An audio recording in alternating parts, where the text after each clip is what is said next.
This is the moment we waited for. Everything you want is right here. We gon' give them what they came for. We gon' take it up from last year. Shoot 'em my shot, boy, I'm long range. Me and the team on the same thing. Stayed down, never switched up. Only thing changed was the game. I'm in the zone now. Nothing can change what we on now. When I pull up, know it's going down. Foot on the gas, ain't no slowing down. Aiming for greatness, no settling. Kick down the doors, they won't let me in. What up, what up, what up? It's your boy Phil Porto, aka Phil All Caps, aka That's the Spirit, aka whatever the heck you want to call me this episode. And I am not here with my guy Apollo Reed because unfortunately my guy Apollo Reed is unable to join us today, and it's a good thing for him. He's up north, he's celebrating his birthday with the family, he's loving, time up there. So I'm excited to have him kind of just resting and relaxing and enjoying that time with his family. So shout out to Apollo Reed. We love you, bro. We're so thankful for you. Can't wait to have you back next week and hear how amazing your trip was with the family and everything like that. And I'm glad the Knicks got the W for you last night since you were in the arena. That would have been such a waste of time and such a waste of money if, they weren't able to pull it out for you. I did want to let you all know we are making a little bit of changes. Shout out to Dawson in the building. Appreciate you so much. We are making a few changes, and that is that besides myself and Apollo, we're also looking to bring on one other person and one person that we did bring on. And we are going to have a prestige panel, two other voices that'll kind of give us their thoughts and kind of bounce back, maybe some of the things that we said that they don't vibe with or don't agree with. And it'll give us an opportunity to expand the voices on the channel and be able to sharpen each other a little more, which is one of my favorite things about the Nick of Time family and seeing, that whole squad being able to polish one another's takes. We're constantly in the chat on our phones throughout the day, just kind of building each other's takes. And sometimes we disagree, but being able to talk about why we disagree and what we think makes us better Knick fans, makes us better content creators. So we're excited for that. And one of the guys that I've actually done that with is my guy, Al from Harlem. You guys saw him on an episode a few weeks ago, and, just chopping it up with him when we were in person in Orlando for a watch party and just kind of seeing his desire to grow in the content game.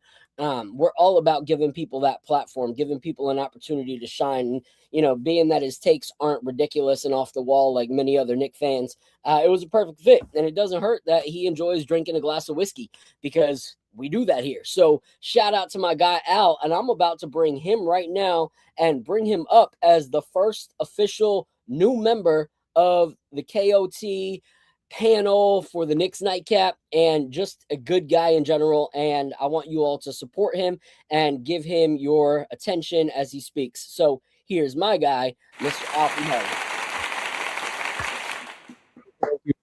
Thank you so much, man. Like I said when I text you, man, I'm honored, I'm humbled. I was just an avid watcher of the show, loved the concept. So for you to ask me to be on here more regularly as a regular member is really cool, and I'm just happy to be a part of it and happy that you asked me to. So Me too. Excited for the future. Yeah, I'm looking forward to it, man. And we talked today. We're going to get that glow up. We're going to make sure that the video looks extra crispy next week. We're going to make sure that all of that is, on point.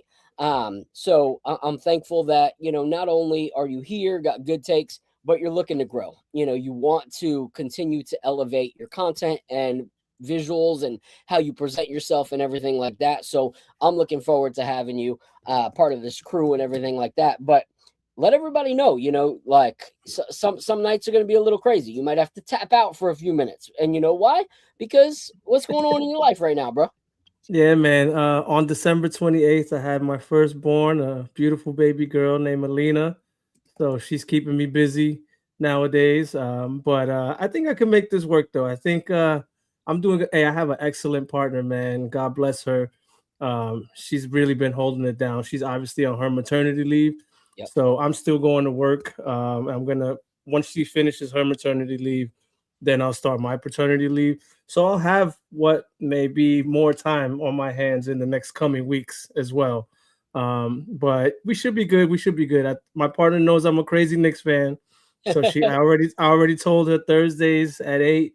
I gotta be here doing this in the room. So she's cool with it. It's crazy. Like if you're married, it's just the way it is. They know that we are not just fans of something or admirers of it.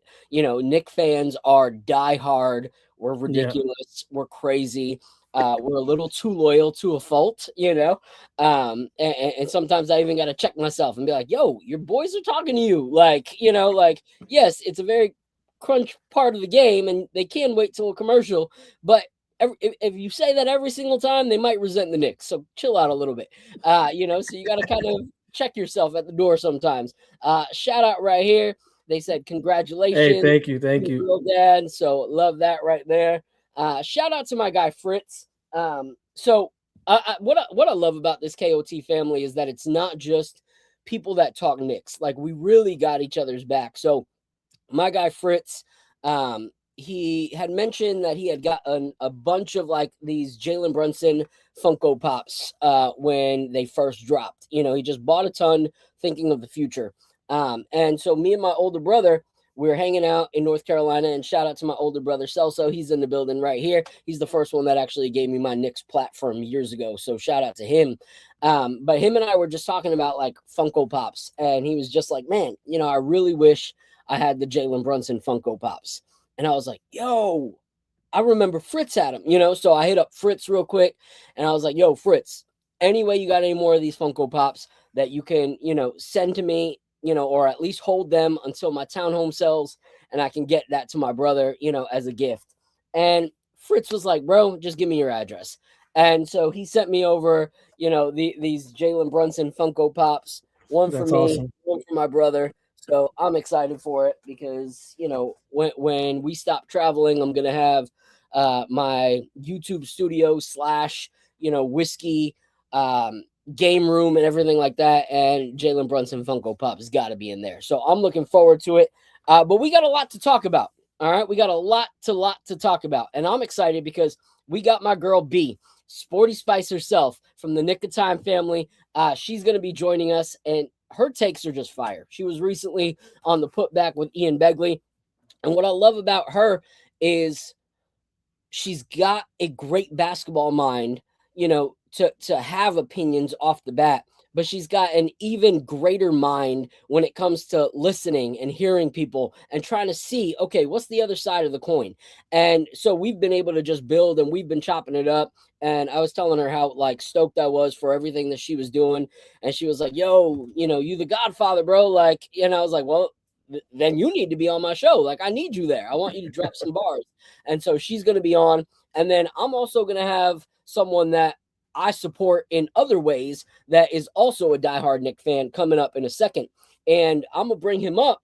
If everything's good, give me that thumbs up if everything's working. All right. So little backstory for y'all. And then I'm going to bring him up, and then I got to give a little vent session before we go into anything, because some of the KOT and maybe even Al on his other show, they've been able to vent in this downfall of what we saw from the Knicks going 9 of 11. But I haven't had an episode in that time to be able to vent. So I'm going to vent before we go into, talks of the games. But for those of y'all that know me outside of Knicks content and have known me for a hot minute, I was making music for a long, long time.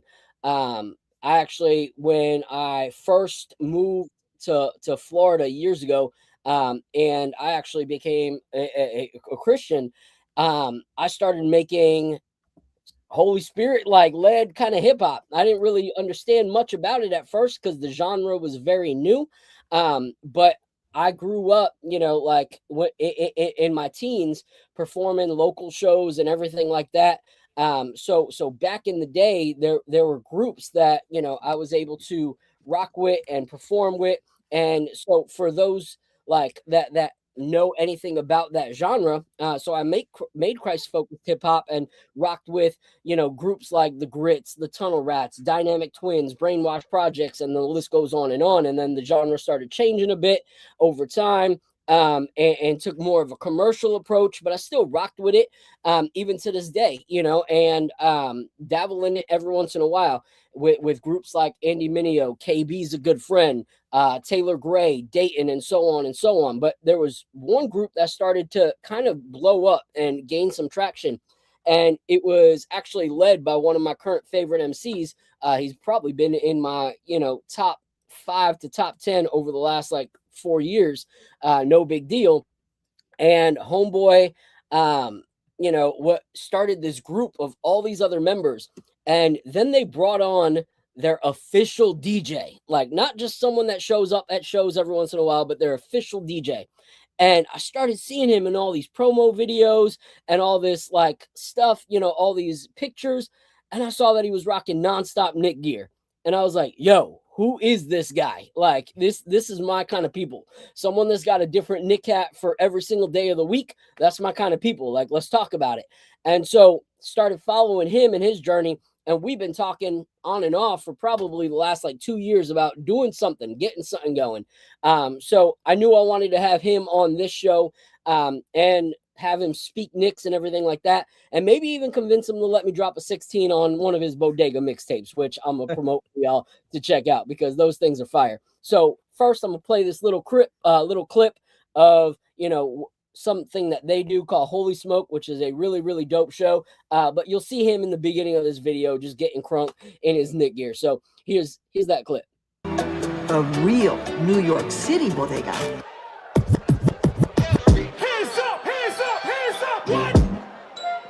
I need every hand up in the building. If you're standing like this, you're in the wrong room, go to the back. Esto lo hago pa' mi gente, dale pa' que sienten. Si se pone bruto, dile que no inventen. Tenemos agua viva, bebiendo de la fuente. No hace falta nada, seguimos de frente. Esto lo hago pa' mi gente, dale pa' que sienten. Si se pone bruto, dile que no inventen. Tenemos agua viva, bebiendo de la fuente. No hace falta nada, seguimos de frente. Playing catch out the curb. So yeah, that dude right there in that Jalen Brunson jersey. I'm gonna say this. I'm gonna say this. Like, that dude moves agile as can be all over the stage with mad energy for mad time. Like, I get exhausted just watching the clip sometimes of him in his music videos and everything like that. So without further ado, I'm going to bring up DJ Mikhail V. What up? What up? Yes, sir. Yes, sir. Claps in the chat. Yeah. Claps in the chat. I'm feeling good, yo. I appreciate the introduction. You know what's so crazy is that jersey I had on is not a Jalen Brunson jersey. What is it? Crawford? That is a throwback Jamal Crawford jersey. Nice. Bro, I have a lot of like throwback Knicks jersey. I have the Kembe Mutombo Knicks home jersey. I have Amari Stoudemire Jordan exclusive jersey. I have some like that's a Jalen Brunson jersey. That's a Jalen Brunson in the back. I see that. That's awesome, man. No, I love that. It makes you see even more of a reason why I brought you up. You just verified that it's not like you just hopped on the new train. Oh nah, brother. Fans. I've been here from birth, bro. I went me and my pops went to the Knicks game when they played the Hawks back when they were like 17 and 65 or whatever. It was like Porzingis, Carmelo Anthony, Emmanuel Mudiay, Frank Ntilikina, all that stuff, bro. I'm tried and true, my brother. Bro, it's crazy because I got a confession to make. I really thought Mudiay was gonna turn into something. Oh no, I mean he was good when he was on Denver. Yeah, I was like, yo, Mudiay's coming. We're gonna have Mudiay, and then that never happened. I thought Earl Barron was next up. Remember Earl Barron? I thought he was next up. That's a crazy callback, bro. Yep. That's a crazy callback, bro. That's crazy. That is crazy. So let people know, where did your Knicks fandom start? Like, where did it begin? Is it something that passed down from your pops or anybody that was important to you? Like, who kind of made you a Knicks fan? Man, so this type of suffering is not a suffering you can choose, my brother. It's got to be passed down. So I'm born and raised in New York City. Shout out Red Hook, Brooklyn. Born and raised. And bro, I'm literally just growing up and I'm seeing like, like the 90s Knicks, Charles Oakley, Anthony Mason, Patrick Ewing, John Starks. Obviously I'm a little child, so I'm not actually watching them. But I'm saying like, I grew up in that era and I just love the Knicks, man. It is a team that represents the city well, a team that's about grit, a team that's about passion, a team that's about, getting out the mud, man, a very passionate fan base. And yeah, I just stuck with it, bro. I low key, it's like it's like part of my identity. Like I like you don't know Michael unless you know he's a Knicks fan. Yeah, it's really funny because you say that, and I say that all the time. Like when people are like, "Oh, like did you become a fan when you were older?" I was like, at what point in my life would I have chosen this life? Like, yeah, bro, it's not like. Not for the faint of heart. No, you don't. We haven't seen anything worse, and it's crazy because you made me feel mad old because you were like, "Nah, I was like a bit, young, like when that team was going. That's where my fandom really started. Was watching the Starks and Ewing and Mason. So it dated me just a little bit. But while you were talking, I was also like, dang, okay, they talked about some of the players that they thought were popping. I remember I had mad pride and. I still have it somewhere. I bought a Courtney Lee jersey. And wow. What a throwback. Courtney Lee, the GOAT. And man, he was efficient, man. He was jerseys on the court. He was efficient, bro. He was great. He was a great Knick, bro. He was, and so I was like, man, I really thought that guy was gonna be there. And then probably like 4 months after I bought the jersey, homeboy was gone. I was like, dang, all right, here we go.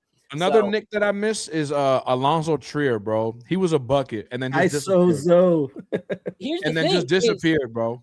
Trier, apparently Trier pissed people off. Like apparently he pissed some people off in the franchise and everything like that. But yeah, that dude was a guaranteed bucket anytime he was on the court. What happened to him? Like after he went to the Knicks, like what? Like I don't even remember him going to another team. I don't even remember. He didn't. Yeah, he didn't. Crazy. I don't believe he ever saw another NBA minute. That's crazy, bro. Apparently, he was like a very difficult person to work with. Like, I believe it. He looks difficult. Was just a little bit aggressive and chatty and snot nosed. So I don't know, but that was the rumors that I heard. But I want to put this up right here first to congratulate you and the crew, because you guys just signed that management deal. Which, if people don't know, this is a huge deal. Futuristic has been. On the scene for a while, viral hip hop artist, creating waves in every single thing, knows his marketing, knows how to build somebody. He's a GOAT, bro. He's a GOAT. The next level. So that was huge for you guys. So congrats, bro. Congrats, man. Congrats. Thank you, man. I used to, way back in my day, I used to manage a hip hop artist too. So I know that grind and how tough that can be. So that's what's up, we salute you, Al. We salute you, Al. Claps in the chat for Al, baby. So, all right, so before I go on my rant, I want you to talk real quick just about like your transition into making music with Indie Tribe and like what that whole kind of journey's been like. Man, it's been good, bro. I mean, I've known Dill since like about 2015, 2016. And we met at a conference out in Tampa. For whatever reason, it's like missing my mind right now. Flavor Fest. But Flavor Fest, yes, Flavor Fest. I used to work at Crossover. Well, okay, dope. Yeah, so we met at Flavor Fest back in like 2015, 2016. And ever since then, bro, it's been, or not even, I think 2014. Ever since then, bro, it's just been nonstop. I mean, the original iteration of Indie Tribe, I wasn't a part of it, but I was a part of it because I was DJing for Dill. Yeah. I just wasn't an actual member. Now I'm a member. Me, John, Tori, Mowgli, and Dill have been going crazy, and it's just been a blessing, man, to be able to have our own festival, to be able to kind of, be the leaders of the new school with some of this music and stuff like that. It's been great, man. Thank you for asking. Yeah, for sure, bro. Can I ask a question? Yeah. And part of my ignorance, Michael, this is my first time meeting you. So I just have a question. So in the group, you have the DJ in your name. So you said you DJ, but I saw you rapping. So you rap too, and then you have the DJ in your name. So do you produce at all? Like, what all do you do? So I actually don't rap. Me on stage, that so I have my own set at Holy Smoke, which is our festival. I have my own set, and I kind of do like I bring other artists on stage. I'm just like hyping them and stuff like that. But yeah, so I'm not inherently an artist, but I'm an artist DJ, kind of like Khaled, kind of like Premier, like, you know what I'm saying? Gotcha. But I actually don't physically make beats. I'm more of like a Rick Rubin, in that way of like I'm kind of the orchestrator, like the string puller, the glue, if you will, to the to what Indie Tribe is. So yeah, it's been great. Yeah. So for that clip that I played for you, that I believe that song is off Bodega 2. And that artist that was on there is one of the artists that was featured on Bodega 2. So those are the mixtapes that I was talking about, like where he's the DJ, Yes, he sir. collabs with this really, really dope producer. And honestly, those are two of my favorite albums that have dropped in a really long time, just because it actually goes back to, you know, focusing on lyricism, you know, and actually like has Al, I mean, if you like hip hop, bro, I like, whether you're Christian or not, I genuinely think you'd love it. Truly. Okay, this year has been the return of hip hop to me. There's been a lot of good albums, Yeah. like, and none of that like mumble rap stuff. It's Yeah, like so real, like if real you like rap boom is bap, back. you like good Yeah. beats, you like lyricism, I think you love those All projects. right, I'm gonna check it out for sure. For sure. Bet. So as we wait for B, I'm just gonna go on a little bit of a quick little rant about these New York Knicks, because you know I've kind of see the fan base at a, you know, jumping overboard or, you know, buckling down like full on. There's nothing wrong with this team, like self-denial. But it's neither of those, you know, and I don't want us to get distracted by beating the Nets. We'll talk about that later, but like, come on, like really, that was a cakewalk. Yeah. So I want to go and talk about like this losing 9 out of 11, because I've seen so many people that want to solely blame Mike Brown and say that Mike Brown's the fault, this, that, whatever. He's got to go. He's got no schemes. He's got no actual vision, no plot, bad coach. Should have never hugged Draymond Green, all this stuff, you know, which I agree. Don't hug Draymond Green. Like, not even just at the game, but the dude's. I mean, bro, you know what like low-key pissed me off about that is that Thibodeau did the same thing last year. Yeah. And nobody, like, not that nobody said anything last year, but no, like, it wasn't made this big of a deal. I think every little thing that was done within that losing streak was just amplified to a level that we can't even understand. And this is what people talk about when people talk about like what comes with being a New York Knick is stuff like that, bro. It's literally stuff like any little thing you do wrong, you're criticized. You know, if somebody's coming at you, somebody got something to say. Like it's insane. You know what's crazy? Because you have a great point. 90% of the people that I see doing that and talking about the Draymond Green thing are Tibb fanboys and fangirls. Like people that would ride or die with Tibbs no matter what and didn't want to see Tibbs gone. And I think they hold some animosity towards Mike Brown as if he's the one that fired Tom Thibodeau. You know, it was his guys that let him go. It had nothing to do with Mike Brown. So the blame Mike Brown thing to me is just crazy. But yes, I understand it's in the midst of things. I can see why you're upset. But there's people that are blaming it on just Mike Brown. They're wrong. People that are solely blaming it on Cat, they're wrong. All on McHale, wrong. All on JB, wrong. Bench, wrong. Whatever. But and then a bunch of people that are like, oh, if we only had Tibbs, this wouldn't have happened. Y'all are delusional, like revisionist history, like chill out. But the truth is to me, and I want to hear you guys' thoughts on this after I share it, is in all things in life, an improper foundation is an improper foundation. Yep. So if you build on something that is not stable and doesn't really have a cornerstone and a vision and a plan and a blueprint of what you're building, and you just continue to build on it, it's going to continue to be an improper foundation. So if Leon Rose was going to hire a coach that wanted speed and athleticism, what should we have done over the summer? Made trades for players that are athletic and players that have speed. Yep. But we didn't. And if they wanted to like keep it where there is no athletic thing and they want to keep it similar but just make a little bit of tweaks, then they should have found a different coach and went that way. But instead, they stood on that foundation, hired players without any direction, such as Yabu and Clarkson. They brought those two guys in, and we built on a foundation that already had no identity. Then you bring in a coach who wants to bring in fast pace and athleticism, but we don't have anyone that's athletic and we don't have anyone that's fast. So I want to talk about that point first. But before I do, I want to bring up the woman that I was telling y'all about. This is my homegirl, all right, B. Some of the greatest takes in Knicks Twitter, Knicks YouTube, whatever. But like I said, she's not just I have an opinion, I need to be heard. I have an opinion, I want to be heard, but I also want to hear what you have to say, and let's grow. And that's one of my favorite things about B. So I had to have her on the show. So without further ado, this is my girl. And if you ain't following her, what you doing with your life? Let's go, B. Hey guys, thank you so much for having me. Shout out my boy Phil. Nice to see you, Al. Nice to see you, Z. What up? What up? Good to see you.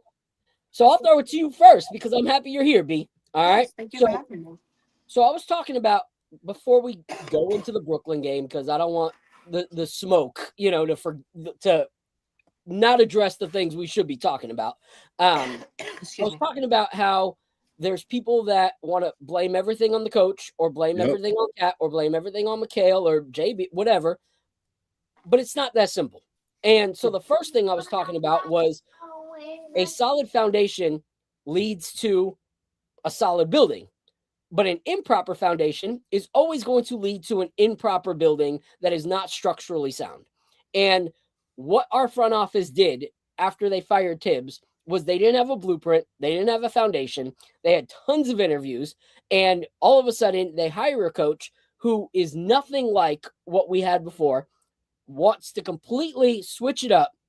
But instead of bringing in players that fit the athleticism and the speed, they just think it's going to happen. Like all these guys that have never played athletic or fast in their life, all of a sudden, all of them are going to be fast and athletic.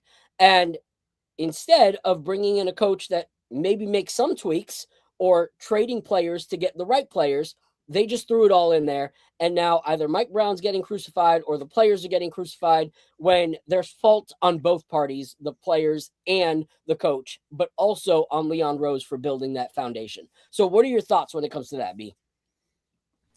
I've been a Knicks fan for some time now, and it's always somebody's fault. Again, I said it on the KOT. I said it on my Verisa Dexter interview.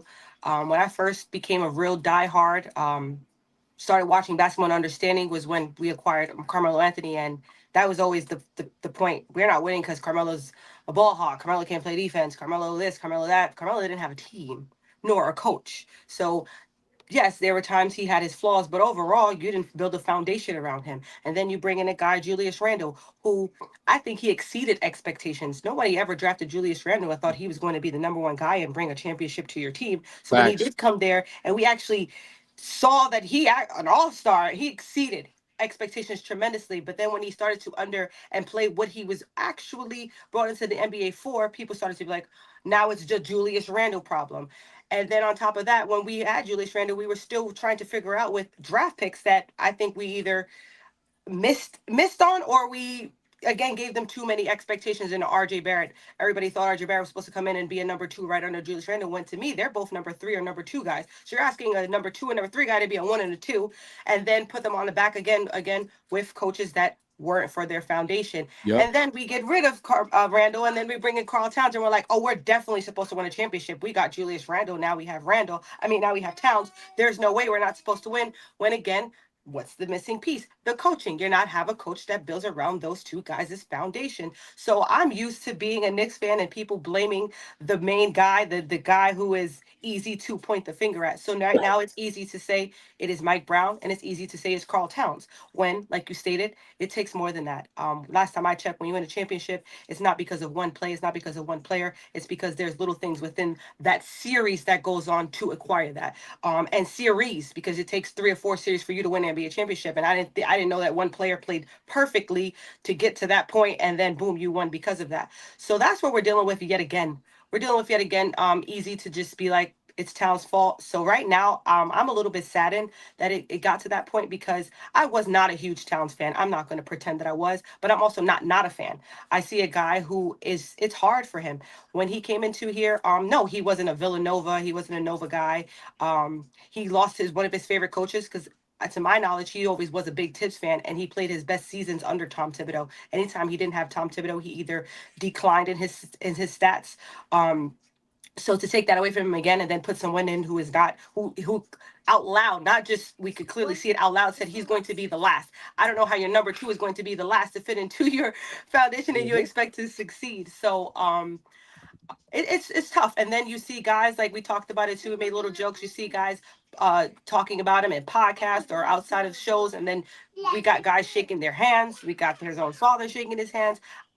It's not hard for me to see mentally why he's not succeeding, because people think basketball is just X's and O's games, when it also is a mental challenge. So for him to go through things off the court and on the court, and ask for him to put it all together in such a short time frame is very diabolical to me. And then that's what we need. We need help. By the way, if you're new to this, I got my little co-star with me all the time. I love it. I love it. So one thing I want to bring up. So yeah, I'm used to it being. He said it's his fault. I'm used to that. One thing I love that you said was, talking about how, we kept on bringing in somebody to be that, like instead of figuring out, okay, how do we just start a foundation? It was instant. Who can we bring in to make this different? So when RJ wasn't in, they didn't look and say, what player in the NBA is going to take the guy who we brought in as Randall to be our foundation to the next level? Like, what player can we do that? What did they do? They went out and got just a player that fit their wants and needs, without realizing that player and Julius Randle were not really going to mesh well. Like, you saw the struggle nonstop with Jalen Brunson and Julius Randle, trying to figure out whose team it was, who's going to ISO, who gets this, who gets that. Oh, you're shining, now I'm upset. You're shining, now I'm upset. It was never a really cohesive unit. It just wasn't. And I know people act like it is, but we saw in the first game that we beat them this year that Julius Randle did not care to come say what's up to Jalen Brunson, even though Jalen was looking all over on the court for him. That's just how that relationship always was. It was, if I'm on top, I'm Julius, I support you. If you're on top, I can't support you. There wasn't a cohesiveness between the two, unfortunately. And so what do? Then you have to choose. And now you got to find another player. And that's going to be my point to, Mikhail, is, okay, so we go through the same thing of now we need another number 2, right? We trade Julius Randle. The front office gets a big name, but you don't look at if those two are going to completely work together. You bring in the same tag team ISO style that you just got rid of with Jalen Brunson and Julius Randle, but now you're building a team that needs to get better on defense, and your number 1 and your number 2 are absolute defensive liabilities. Teams don't usually get away with that, putting all your money and big number 1 and 2 players on liabilities. You'll usually have one of your stars as a liability, but then the ones you surround him with are not. So what are your thoughts on that when it comes to foundation? I mean, bro, to be honest, what you're saying is correct when it comes to Jalen Brunson and Cat not being the defensive prowess that they did. But I think that's exactly why they went out of their way to get 2 amazing wings in Mikhail and OG, because they're like, you know what? If they can't play defense, the least we can do is mitigate it by getting the top 2 out of the top 3 defensive wings in the league. You know what I'm saying? So it's not an excuse, but it's also like the foundation of the team is everybody knows their assignment. And I think that's kind of where even last year too, when we had a little skid, is I think some people in the role that they're in aren't really appreciative of it, because what I mean is before we even re-signed OG said, I want to go to a team where I'm a number 1 or a number 2 option. He did say that, right? Yeah. He re-signed. Thank God he re-signed. We love him. But when he's with Brunson, and listen, bro, I love Brunson. He is the savior of the Knicks. but bro, I've seen him play for what, almost 4 years now, or 4 years, and I don't want to say he's a ball hog. He's not. He's a dog. He's a dog, and he can get whatever he wants when he wants it. But there are times where I see him play where there's an open OG 3 or an open McHale 3, whether their efficiency is good or not. Like, they have an open 3, and Jalen, time and time after again, will literally go and do his magic and get a tough bucket, as opposed to, throwing it to the wing, throwing it to the corner to get that 3. So I think, back to my point, is that maybe some people like McHale and OG are like, yo, I don't like my role on this team. I don't want to, like, unfortunately, it could be like, I don't want to just be the defensive guy. I want to have 20, 25 a game. I want to, like, I want to do, you know what I'm saying? And you can't fault them for that. But the way that the team is made up, it's like, bro, if it's not Jalen and it's not Cat, you got to be aggressive with your touches. McHale, unfortunately, he's not an aggressive ball player. He goes off of spot shooting. He goes to his spots, and, he's a slasher. He's good. OG, he's aggressive. He gets to the bucket, but they low-key have to force their touches at times because the offense isn't particularly designed for them. Yeah. And I can see that. You can see that with OG, in this losing streak, kind of just building his offensive prowess and and bro, pardon, didn't mean to interrupt you, but I literally saw a thing on Twitter today where the loss to the Mavs, where Max Christie got an open 3, the Knicks missed it, got a rebound, right?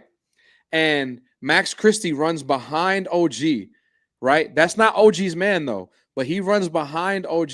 OG is supposed to switch to Max Christie so he doesn't get the open 3. Instead, kind of like shoos him off and is like, yo, Jalen, you got to run from baseline to corner baseline to cover Max Christie. And it's just little things like that. Like, I'm not saying it's selfish, but it's like those little things are like that are the things that kind of crack trust. It's like, yo, bro, I just tried to drive to the hole. I'm on the baseline. Why you not picking my man up? And now he got an open 3, and you made me just run all the way from corner to corner for me to put a hand up. He's gonna make it anyway. Yeah, and that's a problem. It is when you feel like you can do something so much more. Which this was my issue with Tibbs. Especially with young guys. When you see what their actual talents and skill sets are, they're at an NBA level. They're not trying to waste clutch years of their career not doing the things that they feel like they bring to the table. Like, it's one of those things that you have to be able to find a way to balance, because I feel like now with OG, because of that, we're seeing a battle. We're seeing, okay, is OG going to show up as the offensive, like go-getter, or is he going to come as the defender now? Like, it's bro, like I'm saying, bro, I don't know if y'all remember, bro, but he was baby Kawhi last year in March. Remember? He had that month when he was averaging like low key 28, 29, and then just disappeared. Just stopped. Yeah, I'm good. Yeah. And so I think we're seeing that battle right there. And I'm gonna throw this one to Al, based off of what you were talking about. But when it comes to us bringing in the 2 wings, to fix that issue, the one thing I do want to point out, though, is that goes back to the front office, because that's kind of a flawed way of thinking. Okay, if our big, and main scorer is going to be a defensive liability, and our PG is going to be a defensive liability, then we'll have Josh Hart there, who's run of the mill. Like, he's not a great defender. He's a hustle player, but he's not a great defender. Like, there's some games where you're like, man, Josh killed it that day. And then some that you're just like, man, look at all those highlights of Josh getting blown by. It's a different day, different night. But when you have to look at the top 15 scorers in the league, okay? I'm looking right now, 11 of them are all at the shooting guard and point guard position. And where do we have a massive gap in our defense? In the point guard and shooting guard position. Like, yes, the wings are getting the rebounds and they're drawing contact but 11 out of the 15 that are in the top 15 are your point guards and shooting guards. So to not have a solid defender, point guard and shooting guard, and then your two best defenders are always having to help when it comes to Jalen Brunson or Karl Anthony Towns. And then you start seeing now the small forwards and power forwards are also getting tons of buckets on us. It's because they're constantly never in the position where they're supposed to be, like both of them. As opposed to distributing one solid defender at the top of the key, one of your best defenders in the middle of the key, and then one at the basket. Like we're very centered at the forward position as our defense, and everything else is kind of touch and go. So what are your thoughts on that, Al? Man, I've been on the record saying that, look, Leon Rose has garnered so much goodwill with the fan base, but he has not gotten as much criticism as I think that he should be getting. Like, there's enough blame to go around on what's going on with the Knicks right now. Everyone has their hand in it, but I'm not seeing enough of the finger pointing to Leon Rose. I have big reservations about pairing Brunson with Cat. I'm still not sure that is actually going to work because of their defensive liabilities. But he brought in OG and Mikal to try to like kind of hide that, or kind of like protect them. But what he didn't think of, or I guess maybe he did think of it, they thought Mikal would be that point of attack defender, and he's just not, right? So now we have Brunson and Cat. We have Mikal, who's a good defender, but off ball. Same thing with OG. They're both great at being off ball defenders, but we don't have a good point. Sorry, we do have a good point of attack defender. That is Deuce, who's also 6'2". So if he's the point of attack defender and we have Brunson on the floor, now we have 6'2" Deuce and we have 6'2" Brunson, and then we still have Cat as a liability. So there's but so much that Mikal and OG can actually do to bolster the defense past there. I've been saying time and time again, if you watch these games, especially I noticed it a lot on the Kings game, DeRozan was just turning around and just shooting right over Deuce.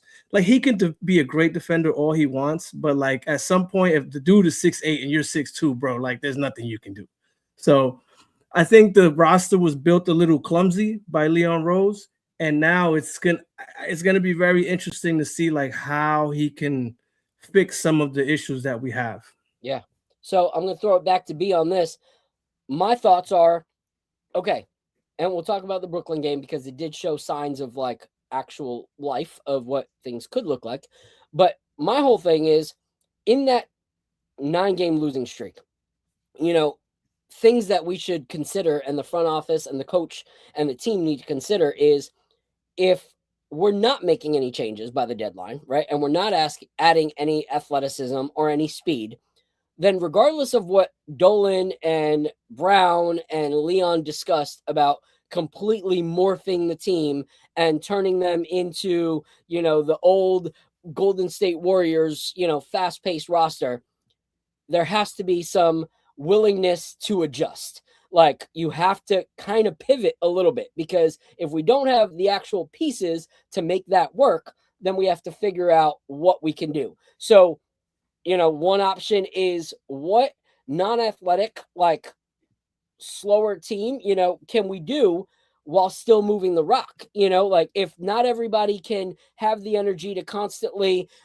be dishing, as they drive, why aren't we using our Karl Anthony Towns, our Mitchell Robinson, our Diowaras and Huck Porties as distractions? Like, you see that even if they don't do it, like shoot it in the paint, Karl's always going to bring an extra defender, So back to the basket, Karl does allow you to still kick the rock out like you want. You want that open three.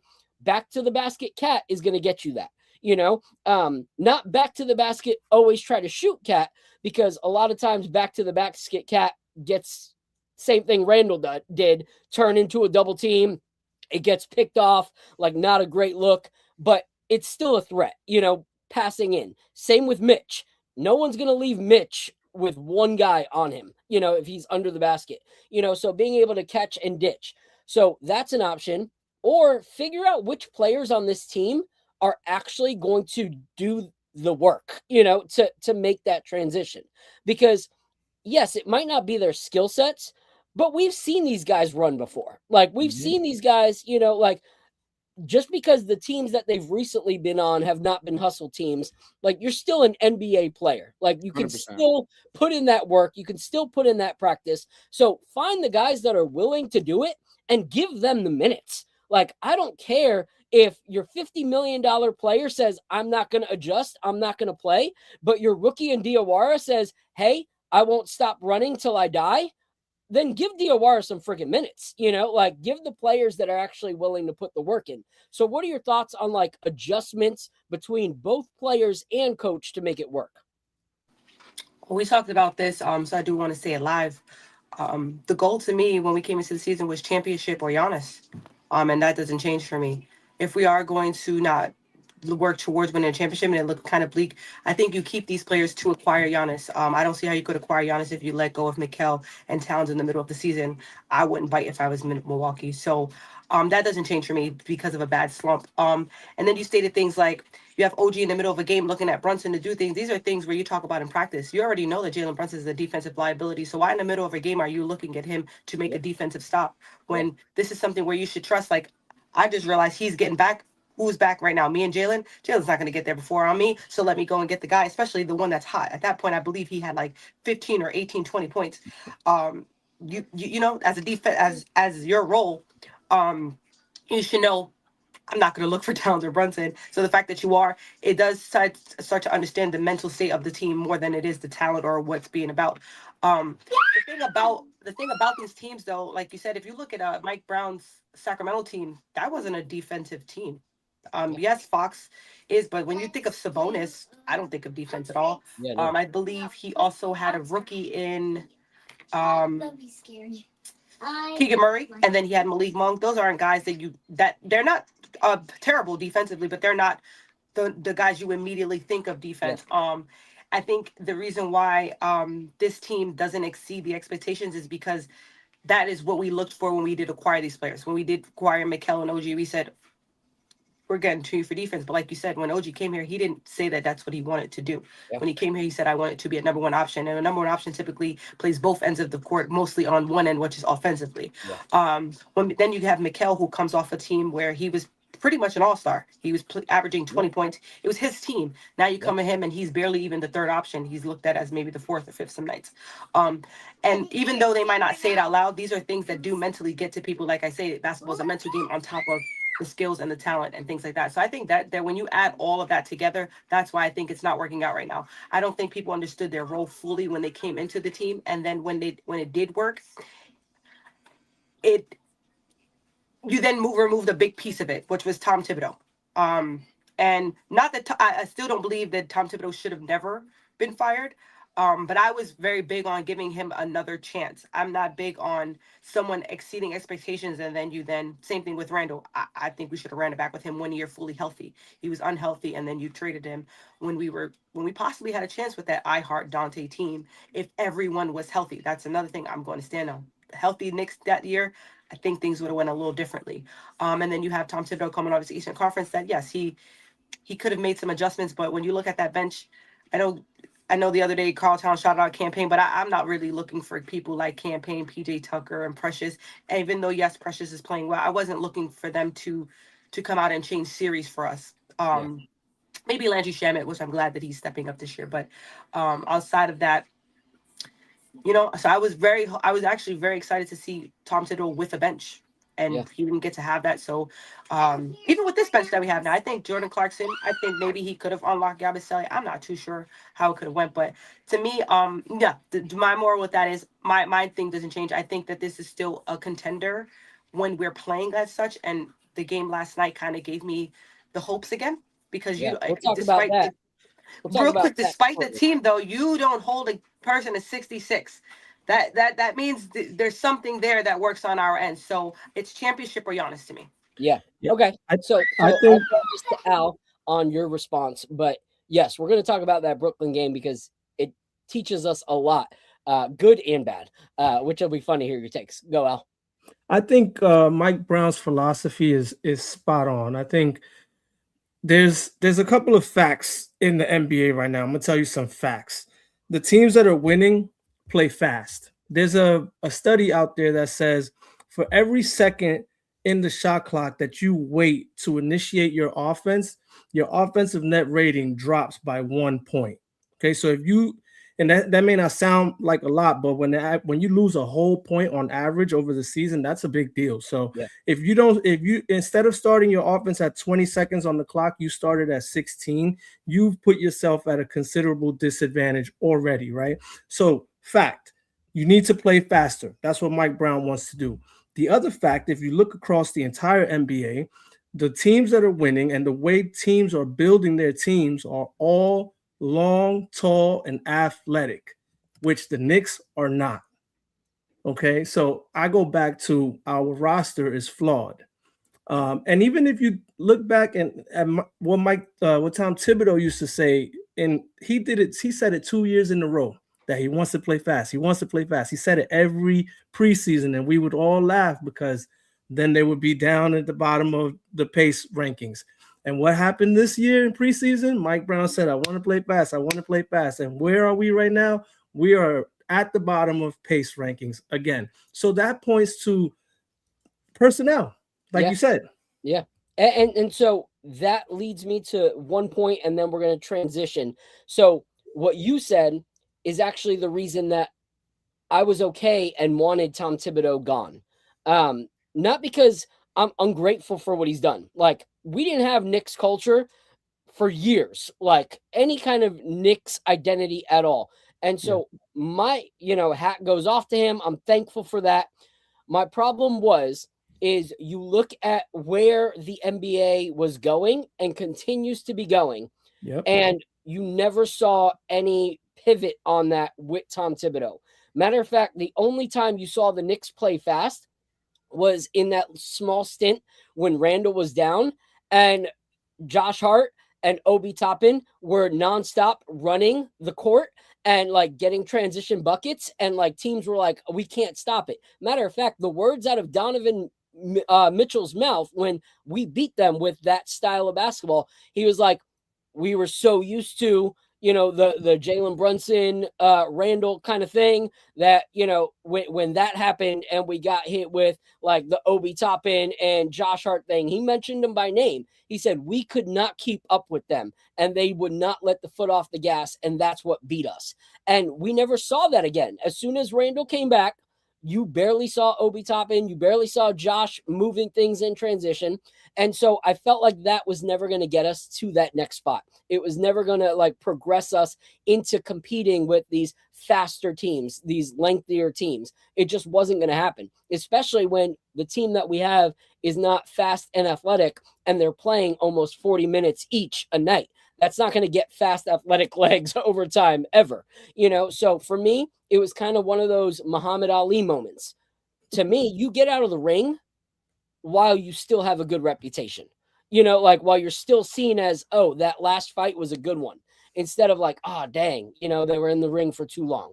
Because then it like ruins the memory of the person. Yeah, exactly. So that was my thought there. And then the last thing you had said about, the teams that are tall and the only teams that are able to still do that are the ones that are proportionately spaced out. Like, look at last night with the Houston Rockets. They went up and they played San Antonio and they were able to beat San Antonio. And who was their guy that was doing it? Their short little guard. But you know why? Because they had to deal with Jabari Smith Jr. They had to deal with Kevin Durant. They had to deal with everybody else. And that dude was not stop moving. Like, it wasn't like he was waiting like a lot of our guards do to get the ball and they're stuck in the same position until it comes. Or the one thing that they want is the, touch pass as you go, handoff, like that doesn't keep defenses curious or worried, but he was constantly moving and all the big guys were constantly finding him and he was bucket after bucket after bucket. So that's my thought on those two things. Before we have a first whiskey pour, me and Al, I do want to play this little clip right here. For those of y'all that are just joining, thank you all for being in the chat. We appreciate you guys. If you're on Twitch, if you're on Instagram, if you're on Twitter, do us a favor, head over to the Nick of Time Show, hit that like button, hit that subscribe button. If you're a Nick fan, this is the place to be. We got nonstop content. We got some of the best brains in the game. We just added another one up there now, and we're just going to keep on building and keep on growing. But for those of you guys who don't know, that guy in the bottom right, no, he's not on the Nick of Time, but he's in a fire hip hop crew. And who doesn't love fire hip hop? You know, like, so I want to play this little video right here, expose you guys to a little bit of their music as we get ready to have this little whiskey pour, because I want to promote what he's doing because I'm a huge fan of it. So let's share that screen real quick. Boom, boom. This right here. My boys love this song. Like, straight up, this is one of my boys' favorite songs. And so I constantly play this for them. So I'm going to play this sliding music video right here. Oh, so much.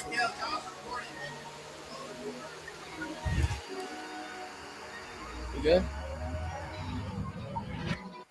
Lately, I ain't been on no island. Baby, now you know where to find me. Crazy, I was on a God's timing. They hate me, but I'm still going diamond. Yeah, up, quit, used to slip, now we sliding. Mouth full of gold, used to blow, now Nah, yo, Phil, you gotta show him Tribe on the Move, bro. All right. I'll let this is my son's favorite. I'll let this clip go, then we'll go.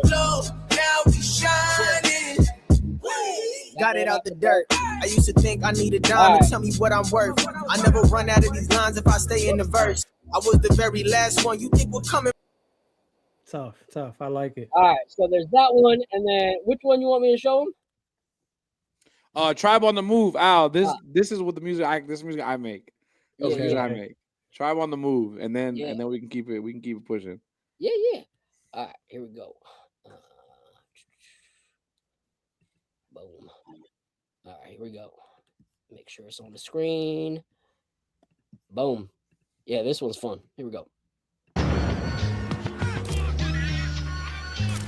Yeah, guy.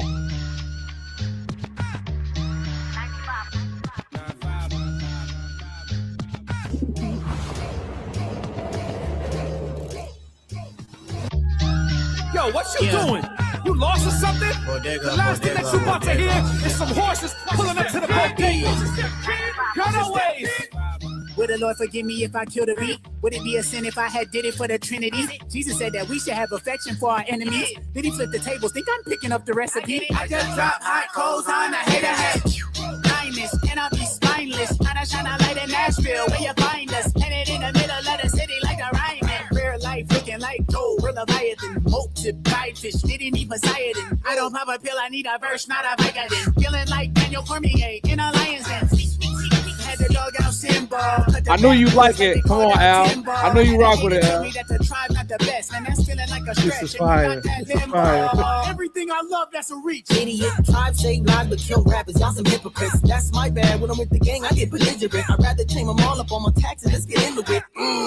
Sometimes I be wildin'. Demons want to decapitate the kid. Why? What's that sample? I don't want to get hit with what's that sample, man? Copyright, you know, but that's that crew right there. Love that group. Huge fan of theirs. Shout out to them.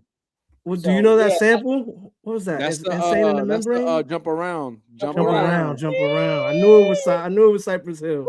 That's tough. And the scratches, was that you doing the scratches, or was that part of the sample? Nah, that was me.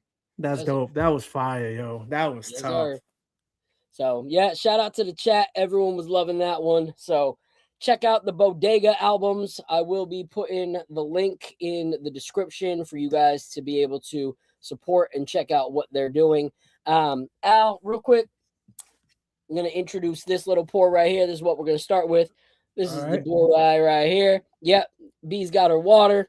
All right. Yeah, here you go, Chad. This is what we're drinking. This is what we're drinking today, Chad. Oh yeah, Uncrustable. You gotta give me the flavor notes on that one, bro. All right, so shout out to High West Whiskey for sending these over. They sent 4 bottles of their limited edition whiskeys. Huge fan of them. This is a boar rye, which is a mix of a bourbon and a rye. And it comes in, I believe, at 100 proof. I can't even find it right now. Nah, that boy Al drinking water, bro. Stop playing. Gotta have a water when you're doing all these tastings, man. Yeah, I got my agua right here, and then there we go. I got the dad juice. I got the dad juice right here, man. There we go. This one smells delicious. I'll let you guys know how it is. But let's go into the next topic, and I'll throw it to Mikhail first. So, the big thing that we've talked about a lot is you got a $50 million player. Okay, when you got a $50 million player, you don't hold them to a $22 million player standard. You don't. So when a lot of people are like, "Oh, why is Cat getting so much attention? Why are people pointing fingers?" Well, when it's 55 million, getting 5, 6 fouled out, 4 of them offensive for the same elbow that you're throwing, the same amount of time that you were complaining about the last game that you got called out in the press conference about complaining. Bro, I don't know what's up with him, bro. I'm not gonna lie, that's actually a joint that keeps pissing me off, as he keeps doing this soft behind, like fake hook, hook thing, and you keep getting caught. Like, you're not gonna not get caught, and the more you get caught, the more the refs talk to each other, and they're like, "Hey, when Cat drives, he does this." Like, they communicate with each other. So when you do this like ridiculous little hook, and then be like, Yo, he's been playing ball all his life, 10 years in the NBA. And he still don't know that he can't hook his defender. Yeah, how bro. does he not know this?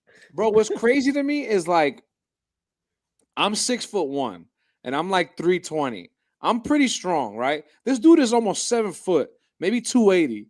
And I'm like, bro, when I think about strength, I'm like, yo, you gotta be strong, bro. Like, there's no way you're not strong. Like, so when he be driving, and I'm like, yo, bro, like, that's like the one thing that I miss about Randall. Randall would drive to the bucket, look you in your face, and just yam it on you. Yeah. You know what I'm saying? Yeah. Like, that's what I feel like is missing from Cat's game. I know Cat's not an aggressive player. He's a finesse player. But if you're going to drive, I mean, bro, have a bag. Like, he don't even back to the basket. He's not doing no shimmies. He's not doing no nothing. He'll go back to the basket, and if the person doesn't move, he'll do a turnaround fadeaway, or he'll do this and look for somebody to pass it to, which I'm cool with. Like, again, I'm not an NBA player. He is. He makes all that money. He knows better than me. But from an observation standpoint, I'm like, bro, you got to have a deeper bag, and you're getting mad money. But this is what I'm talking about. But this is where what I was talking about earlier comes into play. I'm like, yo, Jalen, he's a dog. He's our MVP. He's our guy. Like, I love, like, I will never speak ill of him. But when you play with him, like, Cat is like a second option, not in the good way. Yeah. Like, I like Jalen, like, they don't even really have a 2-man game. They rarely do pick and rolls. Yep. Like, you know what I'm saying? Like, and I'm like, bro, I feel like there's something missing that in their game, which is that pick and roll that I feel like could be very dangerous to guard. But I mean, Jalen doesn't pass out of the pick and roll, and then also Cat doesn't cut hard enough for a pick and roll. So it's just tough at times. And then on top of that too, that like broken finger and that quad injury that he started the season with has just been horrendous on him, because his numbers are down across the board, bro. Yeah. Across the board, his numbers are down. And it's just like, bro, I don't even know if it's like a usage issue. I don't know if it's a Mike Brown issue. I don't know if it's a him issue. But like what B was saying earlier about Tom Thibodeau, I think that's like low key what we're missing is that mentality. Like, that's where people what's his name, man? The dude from the Lakers that he got a podcast. I forgot his name. Anyway, he was saying, yo, like Mike Brown is not somebody that will get in players' faces and be like, and be like, yo, like you need to do this. He's a very nice guy. You know what I'm saying? Which is cool in one aspect, but it's like, bro, if your players aren't giving you what you need to like whip them into shape, for lack of a better term. You know what I'm saying? So it's like, if you're $50 million player, like, bro, Jalen Brunson's making less money than you and going crazy, brother. You got to have some type of like work ethic, like bro, something like because the thing is, bro, and I'll end my rant with this, is the story, like his story to becoming a Knicks to becoming a Knick is beautiful. His mom was a Knicks fan. His dad plays like, bro, like it's you couldn't write it better. Grew up in Jersey, all this stuff.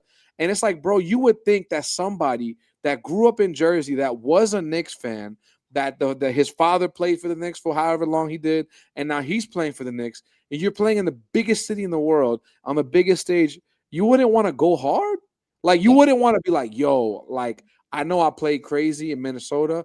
I'm going to play so much more crazier in New York. Like, you know what I'm saying? Like, there's no, like, killer mentality for him. And I know he's not that kind of player, but I just need a lot more effort, like, in some things. Because the attitude that he plays with is, you know what? They'll get it. They'll do it. I did what I have to do. No, but like, I'll just put a hand up. Even his defense, he's like, you know what? I don't want to look like I'm sorry, so I'm just gonna go put a hand up. Yeah. And I appreciate that effort, but it's like the effort that he put in last night on that Brooklyn Nets game.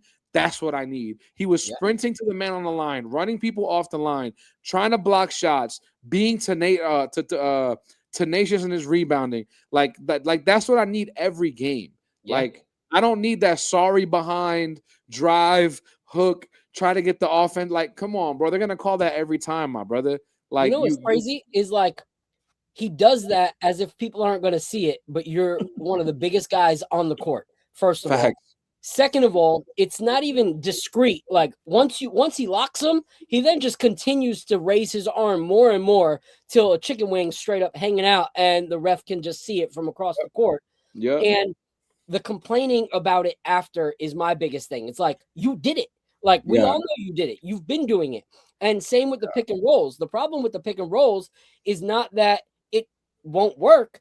It's that he doesn't actually set pick and rolls. He throws out a hit every single time and gets the offensive foul.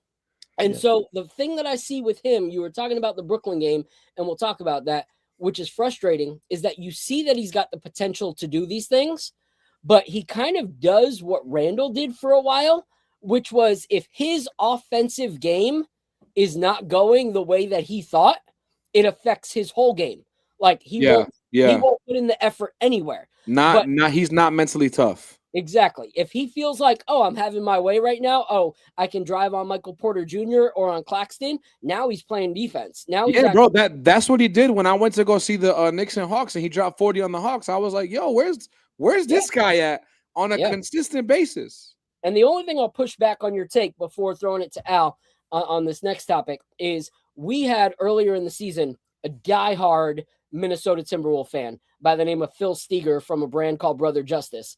And he watched Cat through his whole career in Minnesota, season tickets, everything like that. And he said that under Tom Thibodeau, Cat had a ceiling and would never surpass that ceiling. And that's what he saw in New York. And this was after we saw the first few games where Cat really struggled. And then we saw like us start going on that winning streak for like 10 games. It was during that time. And he's like, I've seen Cat do things for you under Mike Brown that I never saw him do in seasons upon seasons of like Tom Thibodeau coaching him. And he's like, crazy. I didn't know that at all. Yeah. So he was like, my hope for you guys is that Cat wouldn't limit himself, that he would actually continue trying to progress and do these new things because you're seeing a different side of Cat. And so when things started going downhill, he was the first to text me and be like, oh, Cat's reverting. And I was like, all right, that's painful to watch. But let's talk about this next, because I don't just want it to be crucifying Cat, but Wingstop. Stop people. Like that's the whole thing is your Wingstop, and I know that help defense is never, comparable, and always hard to work at. But I'll throw this to you, Al. We're in a modern day NBA, right? Modern day NBA. What's the number one shot taken? The three. Yet the thing that this team cannot do is guard the 3-point line. Like, you always got one player that you're just like, oh, they average 6 in the season. They just got 32 on 3-pointers from the Knicks. Like it's such a it's such a pain in my rear. So what are your thoughts on like what's going on with Wingstop? I don't know, because we had the same problem last year. We were horrible at defending the 3-pointer last year as well. So You know, it's funny. We're talking a lot about some of the same things that came up with this team last year. It's crazy. Like we have the same personnel, different coach, and we still keep seeing the same things. Um, I'm not sure. I just think it's personnel based. I do think OG is a little banged up. You saw him yesterday. He had all the kinetic tape on his right shoulder. He only shot 4 shots yesterday. And then Mikel, he looks like he has like kind of like tired legs now too. You know, he's the Iron Man. He just played his 600th game in a row. So he could be he of all the people on the Knicks, he could be the one that you say he's going through the dog days of the season kind of deal. But again, back to my point from earlier, I think our biggest problem, everything starts with the point of attack, right? It's hard to have Deuce out there with Brunson at the same time. I think the defense could get a little bit better now that Shamit is back, because Shamit's been playing really good point of attack defense. He gets over the screens. One of the things that I was keen on watching Shamit when he came back wasn't his shot. I knew his shot was going to be there, but the way he messed up his shoulder was fighting over a screen. And so what I told my co-host was, I want to see if he still fights over those screens, because that's going to be in the back of his head when someone's setting a screen on him and he thinks about his messing up his shoulder again. But yesterday in the Brooklyn game, I saw him fighting over screens big time. Yeah. So that was good. That made me really happy to see. I really hope we don't trade him and we keep him, because he is a big piece of that bench. All right. So what I'm going to do is I'm going to throw this to be after I say this one thing. And then I'll just say one thing, and then we're going to move to the Nets game. Because the Dallas game, that was rough. We were fully healthy. No Kyrie, no AD. Like, this list sounds crazy. Let's go through it. No AD, no Derek Lively II, no Daniel Gafford, no PJ Washington. Like, all of those dudes were gone, and only one of their starters actually played that game. And we still lost 114-97. Towns arguing nonstop about fouls that he committed. Like, Powell's groin could tell you that. Like, those fouls were legit. Like, to the point that, like, Clyde was like, why is he complaining? Like, look what just happened to Powell. Like, he was, you know, it was hilarious watching them, you know, call that game. But the one thing I want to talk about with Mikhail is why, to me, especially when we're down, we have something that's a guaranteed bucket. One of the most guaranteed shots and points on that New York Knicks team is not a Jalen Brunson floater. It's not a Karl Anthony Towns three-pointer. It's not an OG drive. It's a Mikhail midi. Like, it's a Mikhail mid-range. You know, so the games where he's shooting a good amount of shots, we need it. But then you got games where he goes like 9 for 10, but stops shooting. So what do you think stopping him from being more aggressive, like in those games, you know, where we need his guaranteed bucket? DraftKings. What? DraftKings is stopping him from getting. DraftKings is stopping him from getting more buckets. Bro, that leads me to our first advertisement. This episode is brought to you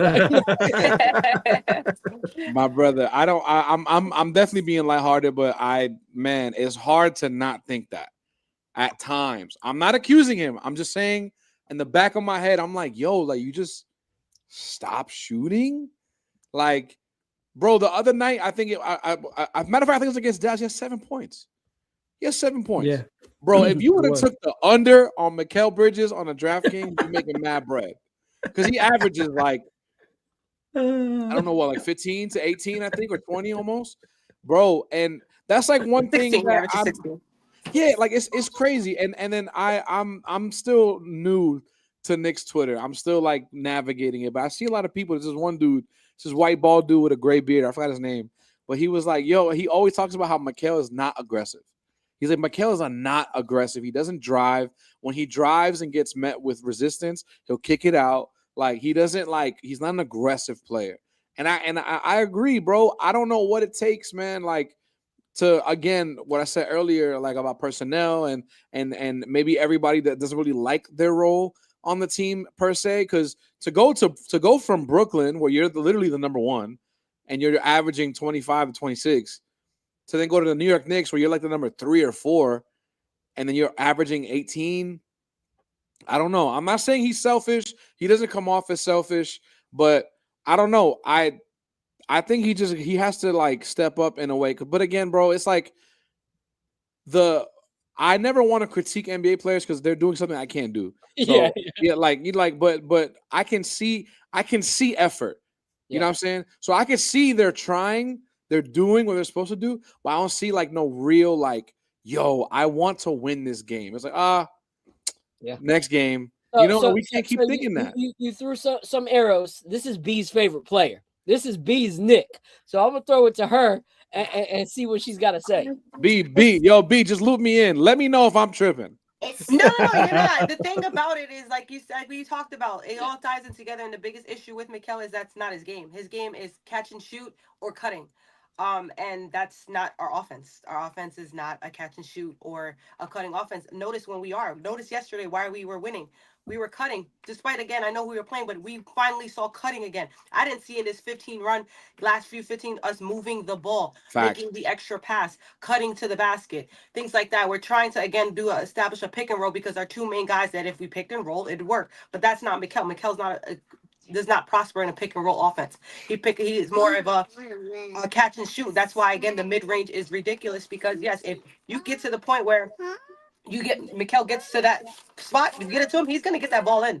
So I think that's the biggest issue with Mikal right now. He's not playing in the offense that takes out his strengths. Yeah. And then on top of that, his game is defense first. When you're asking a guy to play defense first, but then again, you're asking him to facilitate. You're asking him to make 3-pointers. You're asking him to run the offense. You're asking him to guard one of the top guys on the opposite team. Again, that was his issue last year, which is why he at one point he went to the coach like, bro, can I have a day off? Because I'm doing everything. So when you have a guy who's doing a little bit of everything and then you're asking him to then do the most major thing, which is defense, and wanted to chime in on the defense thing, defense is a team sport. So when you're looking at only 2 guys to be like, why does our defense suck? Our defense sucks because 3 other guys are not playing defense. And you ask me, a lot of the times our defense also sucks because it's the help defense. It's not because one-on-one OG and Mikal are slacking. It's because OG and Mikal have to come over to help X, Y, Z, Z, Y, and X. And I'm not going to just say Towns or Brunson. There's several guys that you have to continuously come over to help. So when you're then coming over, what happens? The ball moves faster than the defense. So that's why guys like, yes, you see a guy averaging 4 or 5 who's going to come in and score on us because he's moving around. And what is the NBA known for? He's not known for defense. So when you got a guy who's going to come in and actually run around and make an NBA player work, and typically most NBA players just don't. That's not the thing.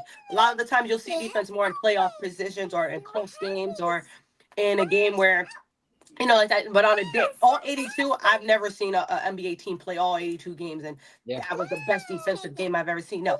100%. So you're gonna have guys who, if I'm gonna run around today, I'm gonna have some fun because most NBA guys aren't gonna run around with me.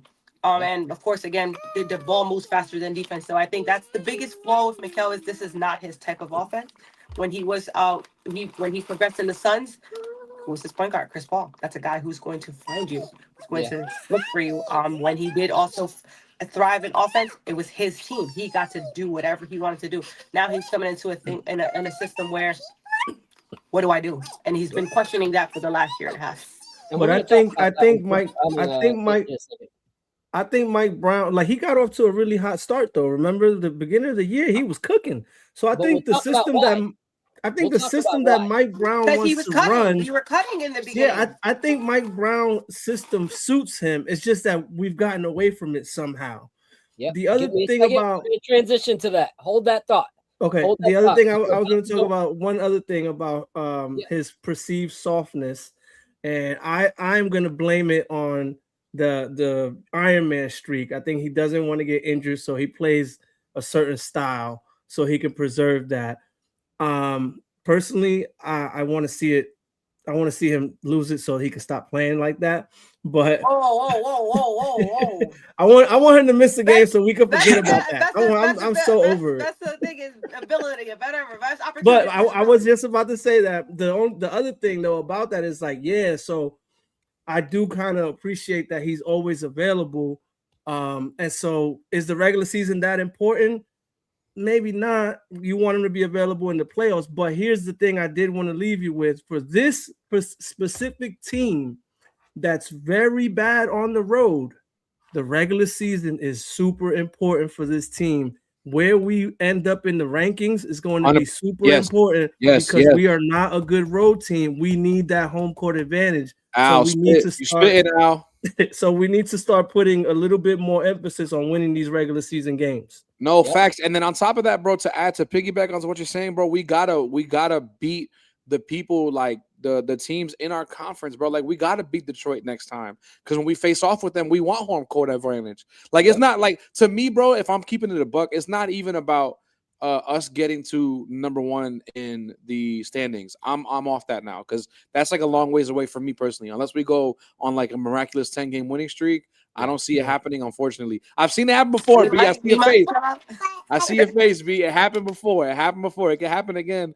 But the team's got to lock in. But, bro, to me, it's locking in what you said. That's that home court advantage, especially during the playoffs, bro. We need that.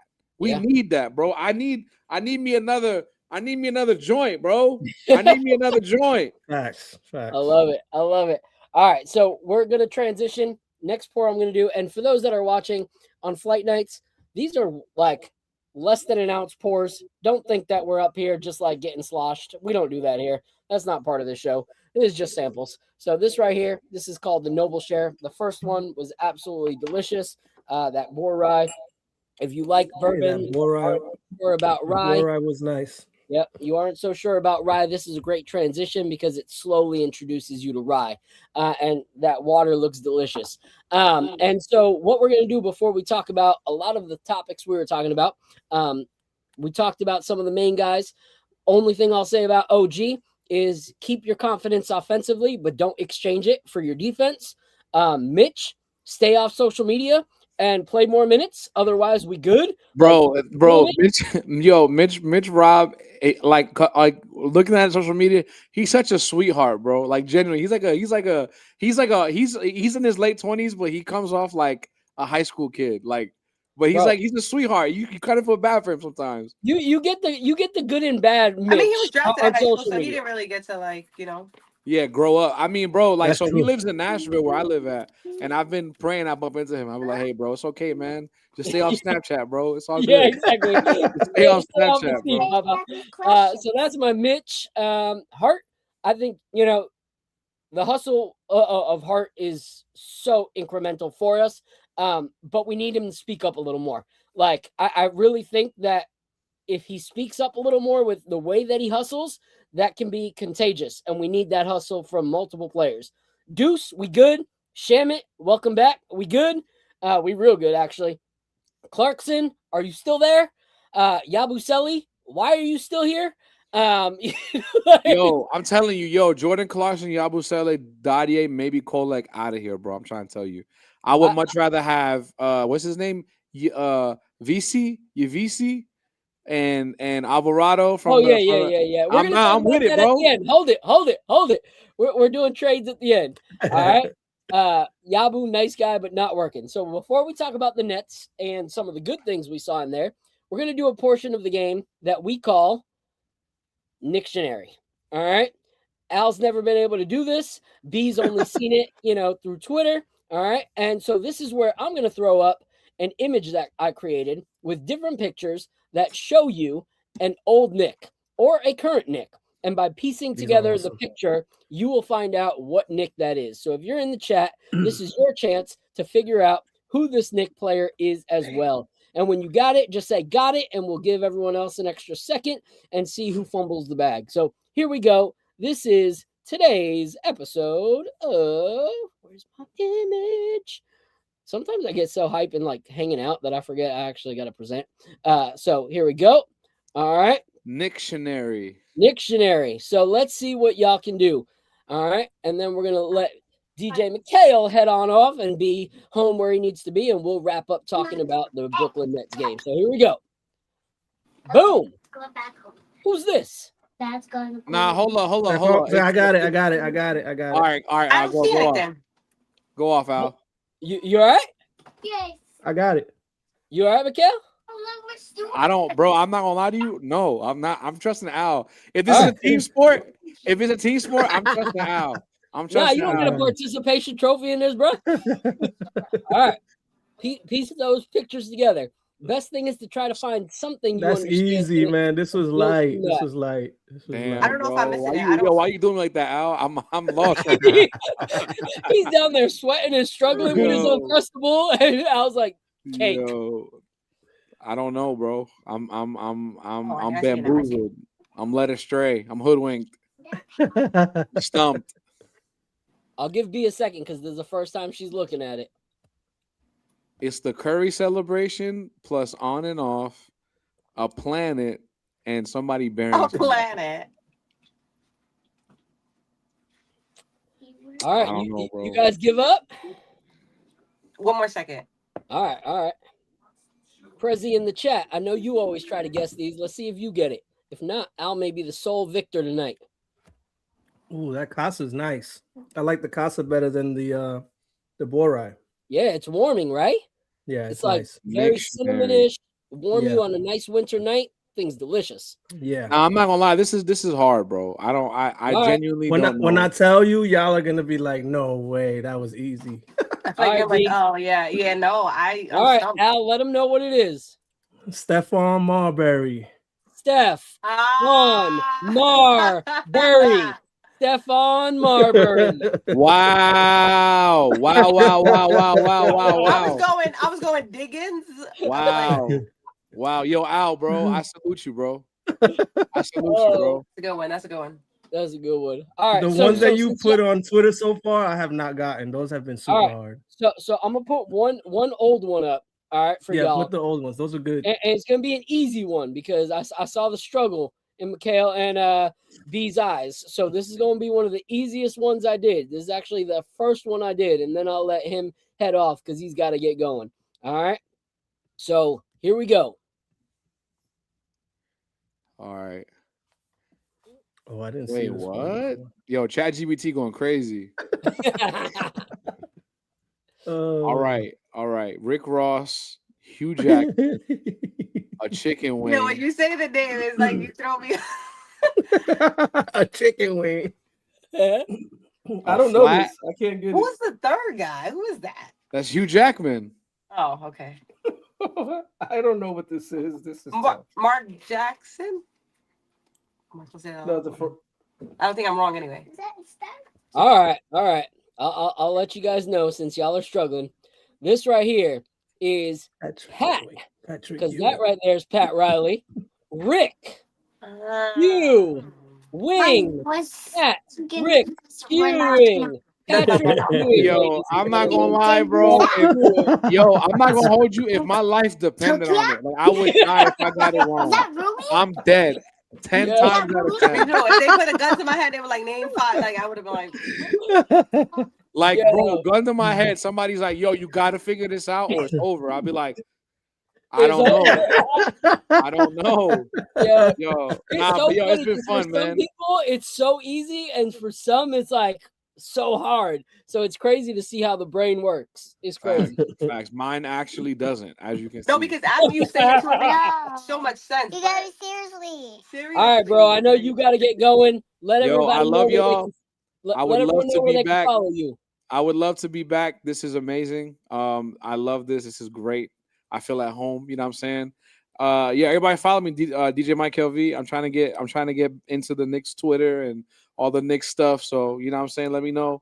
And like I said, let's go Knicks. Love y'all. Let's go, baby. Open door, bro. We'll get you back. Nice meeting you, man. I'm gonna definitely follow you. Have a great night. Peace.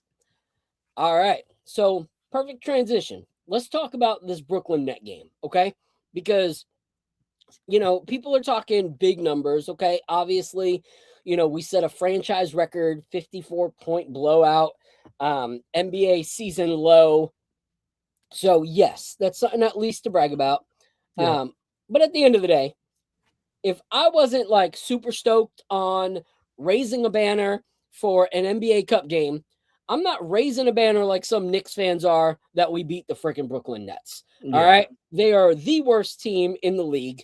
They are still trying to figure it out. They're already shopping Michael Porter Jr., who's the best player on their team, and they just got him. So they're bare bones, just like throwing in the towel. But it did one thing for me last night. Okay. It showed me that the Knicks can move the rock, they can play off ball, and they can play for one another, as they did in the start of the season.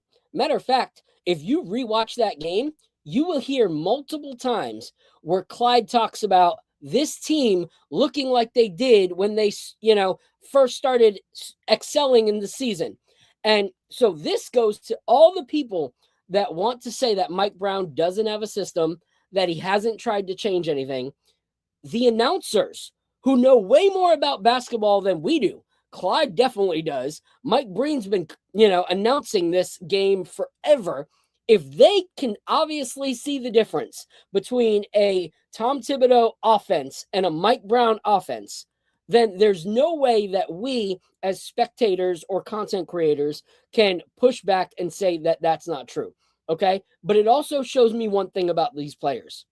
There is no excuse why we don't do this nightly, because they show that we can do it. And for me, if you show that it's something you can do and you don't do it, that's a choice. Like, that is a choice that you are making, is not to do that. So pace and driving and dishing is what Mike Brown wanted to make our DNA. And we saw flashes of that when we were winning earlier in the season.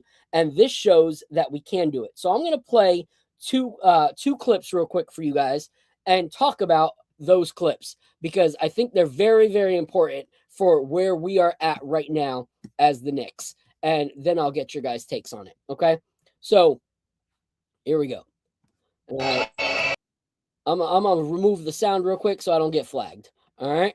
So here we go. All right. So here you got JB. All right. Passes to OG. OG drives, dishes like he wants. The only reason it didn't work was because the pass got hit. Brunson now drives, kicks right back out again. Boom. Perfect shot. Open as can be. There was no one at all near Landry Shamet. Why? Because we did what we said we were going to do. Drive and dish. Then the next play, directly after that, okay, this is what happens. All right,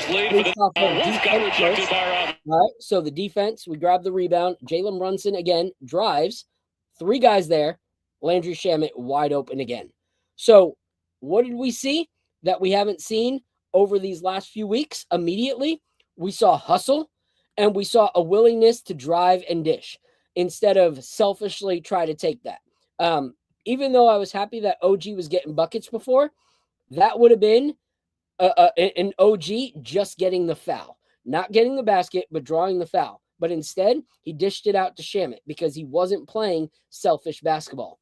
And then this play right here happened also last night. And it's a favorite, even though the shot didn't happen. But Cat passes to JB, right out. Look at that. Like, every single person got the touch right there. Mikal missed the shot, but 9 times out of 10, Mikal's going to hit that open shot. So that, for me, is why we stick with it, because it shows that we can draw the defenders, we can dish, and it honestly looked effortless. Like, all of those guys, like, didn't have to run around a million times, didn't have to dribble the ball, nonstop. It was just moving effortless. And to me, that is what makes our team better.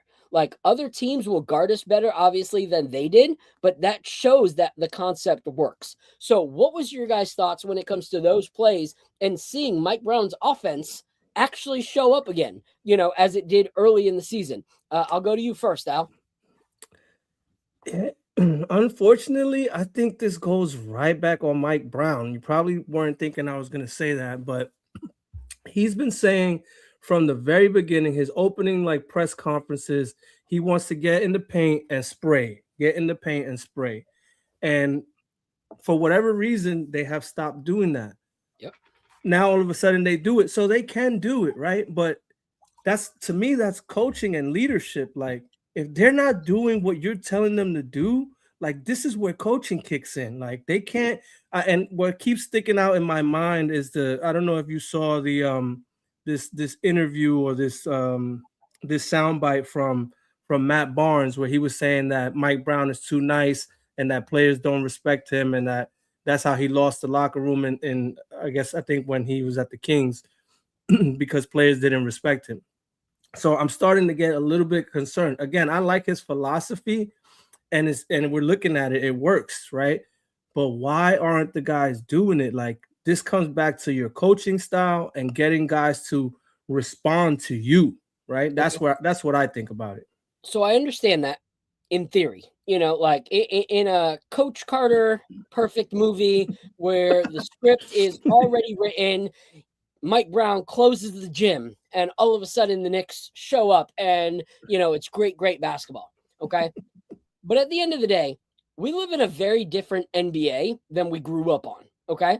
Where you have players that are picking and choosing what they want to do. You look at JJ Redick and the headaches that he gets from LeBron James, where he's telling LeBron, come on. And LeBron is on the other court talking with the other team on the sidelines and hanging out while his 4 guys are playing basketball. Like nonstop, you see that players make the choice. And so at the end of the day, my question to you and B is, okay, how many times can you lead a horse to water? And can you force them to drink? Like, there's a reason there's that saying ever since we were young. You can lead a horse to water, but you can't make them drink. If one of you guys called me and you're like, yo, Phil, I have a disease right now and it's going to kill me. And I'm like, yo, that's crazy. I just got the antidote yesterday. Like, I got it. Like, I'm coming over and I'm going to bring it to you. And I bring it to you, yet you refuse to take it. Is that my fault? Is that my fault that you end up dying because you don't want to take the antidote that I've presented to you? And so I look at that and I get frustrated because people are like, oh, but the coach should have that control. And I'm like, okay, well, let's look at NBA from back in the day where even though, Phil Jackson had led the Chicago Bulls to multiple, championships, Scottie Pippen had a pissy little temper tantrum, said, no, I'm sitting down. I'm not going back in the game. And what could Phil Jackson actually do about it? He can't get him up. He can't force him into the game. He can't make him play. And that was a coach that led them and actually made Scottie Pippen a household name. So if you see that, you see the LeBrons doing it to the Reddicks. Like, if our players choose not to drink the water, how can we blame Mike Brown? I'll throw it to you, B. Yeah. It's crazy because actually what I saw in those 3 plays was Jalen Brunson drawing the defense, because everybody knows that Jalen Brunson, if he gets anywhere, he's going to most likely score. And then would Jalen Brunson notice? Would you look at that? When you draw in 2-3 men, you got someone open, and boom, there it is. So that's what I saw in those plays, and that's why it's confusing to me why someone of his caliber doesn't understand that you draw so much nightly. Again, if you want to ball hog in the 4th quarter, I'm all for it. That's our closer, Kia Clutch. And he showed time in and time out that if the ball is in his hand, he is going to end the game. Game over. He showed it multiple times, not just 1 or 2. He showed it multiple times. So I'm okay with him doing that in the end. But in the 1 through 3 quarters, you have to get your team involved. And that's what I saw him do. Again, I know it's hard to give a lot of props. I would love to see a Saturday against Philly.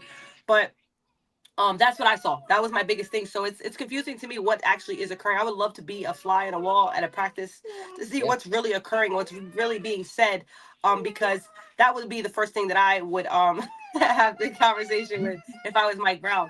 Continue to draw the defense and then look out. You have a guy in OG McKell who can hit open threes. You have Shaman who can open threes. You even have a big man who can hit open threes. So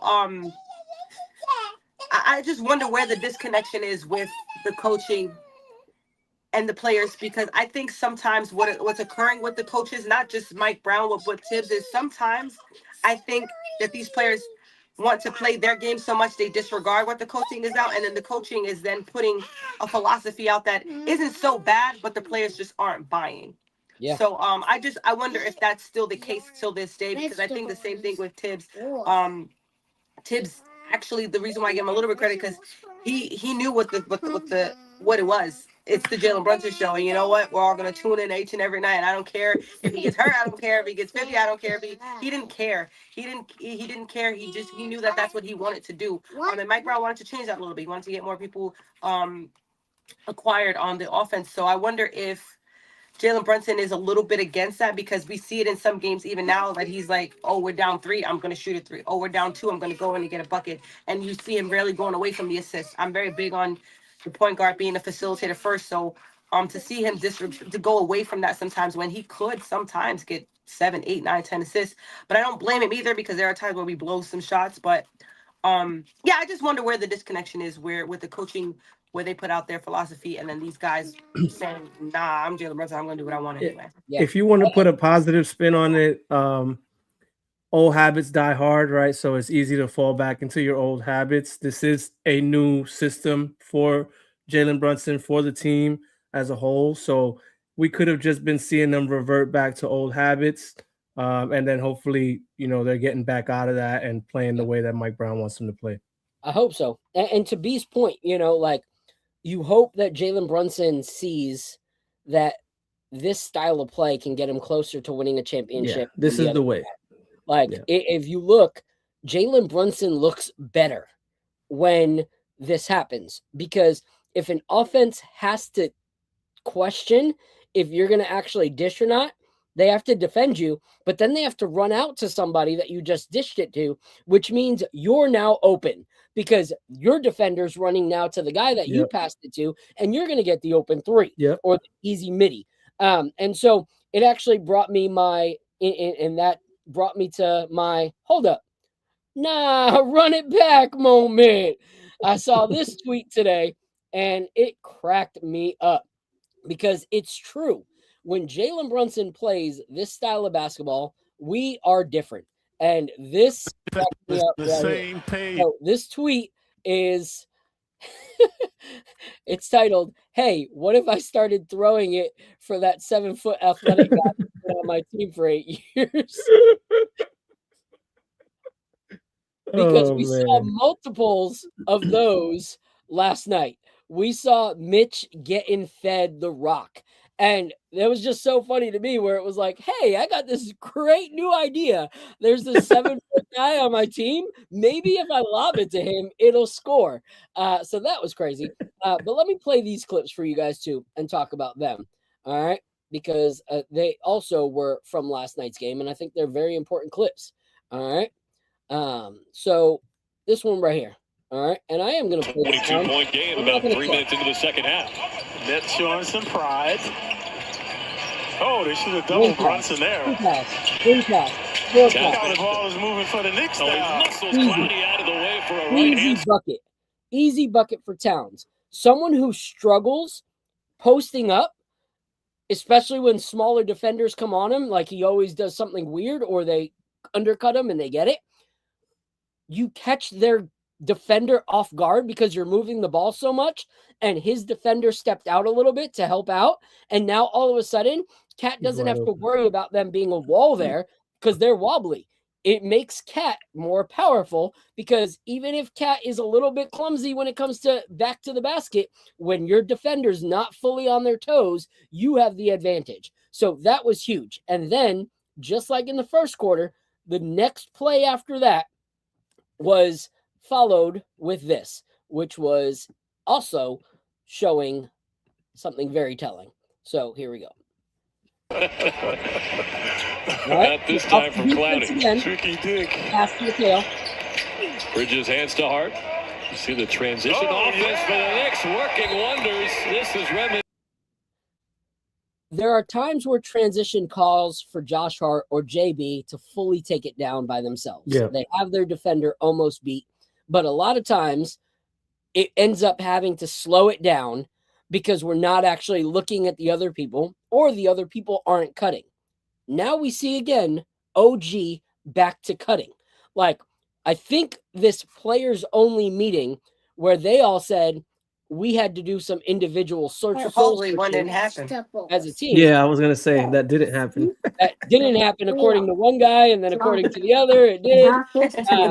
But either way, that soul searching was, okay, are we playing as a team or not? So let's watch this clip right here. Points, 4 rebounds, 4 assists. Called him Brooklyn Bridge when he was with the Nets. Listen to Mike Brown. You could call him Manhattan Bridge now. Much better. So what I want you guys to look at first is how much movement our players are doing without the ball underneath the hoop, making multiple picks. They're trying to get Jalen Brunson the mismatch, but it's not a one-person handoff trying to do the pick and then hope that they don't switch back so that Jalen still has the mismatch. This is like 3 different players in one play creating that. So this is a play drawn up for Jalen to get the ISO, but it's intentional. Bridge when he was with the Nets. You could call him Manhattan Bridge now. Much better. Look at that, Josh. They signed into a 4-year, $150 million extension in July. And now he has Brunson breaking down Clowney. Gets to the right hand, and with the left to float it home. But it took 4 guys and 3 separate picks to constantly be moving to make that happen. That is completely different than we saw in January. That is honestly more movement in that one play than I think we saw all year. And what did Mike Brown and Clyde say? This is reminiscent of what we saw in the early season when they first started with pace and movement. And then this is the last clip, and then I want to hear your guys' thoughts on this style of play, and can we actually do it consistently? Consistently is going to be the key to actually be able to compete. Look for Porter. So Porter misses this one.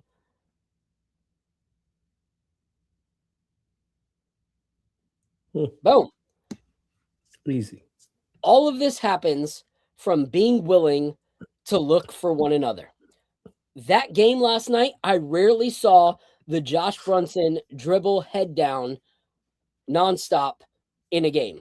Like, he was looking for everybody, and it was incredible. Like, he played so well. To me, that was one of my favorite Jalen Brunson, games, because he didn't need to score 30 points. He didn't need to score, nonstop. It was everybody moving for one another, everybody playing off of each other, and it was just really, really good basketball. So what are your thoughts, Al? Everybody was talking about this players only meeting, and I think everyone was just thinking like that the players were just going to be airing out Cat.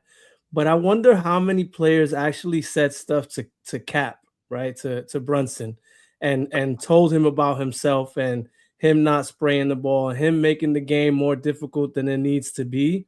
I wonder how much of the players only meeting was people actually speaking up to Jalen Brunson. I think that would be fascinating to hear.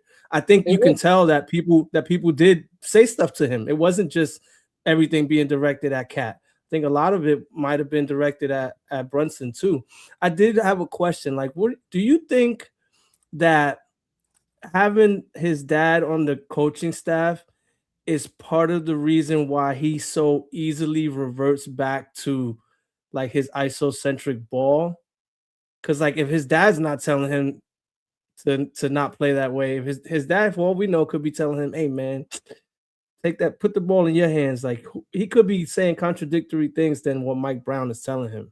I don't know. It's always possible. It's always possible, but for me, I wouldn't go that route because he was an NBA player. He played for the Knicks way before his son was even old enough to like pick up a ball.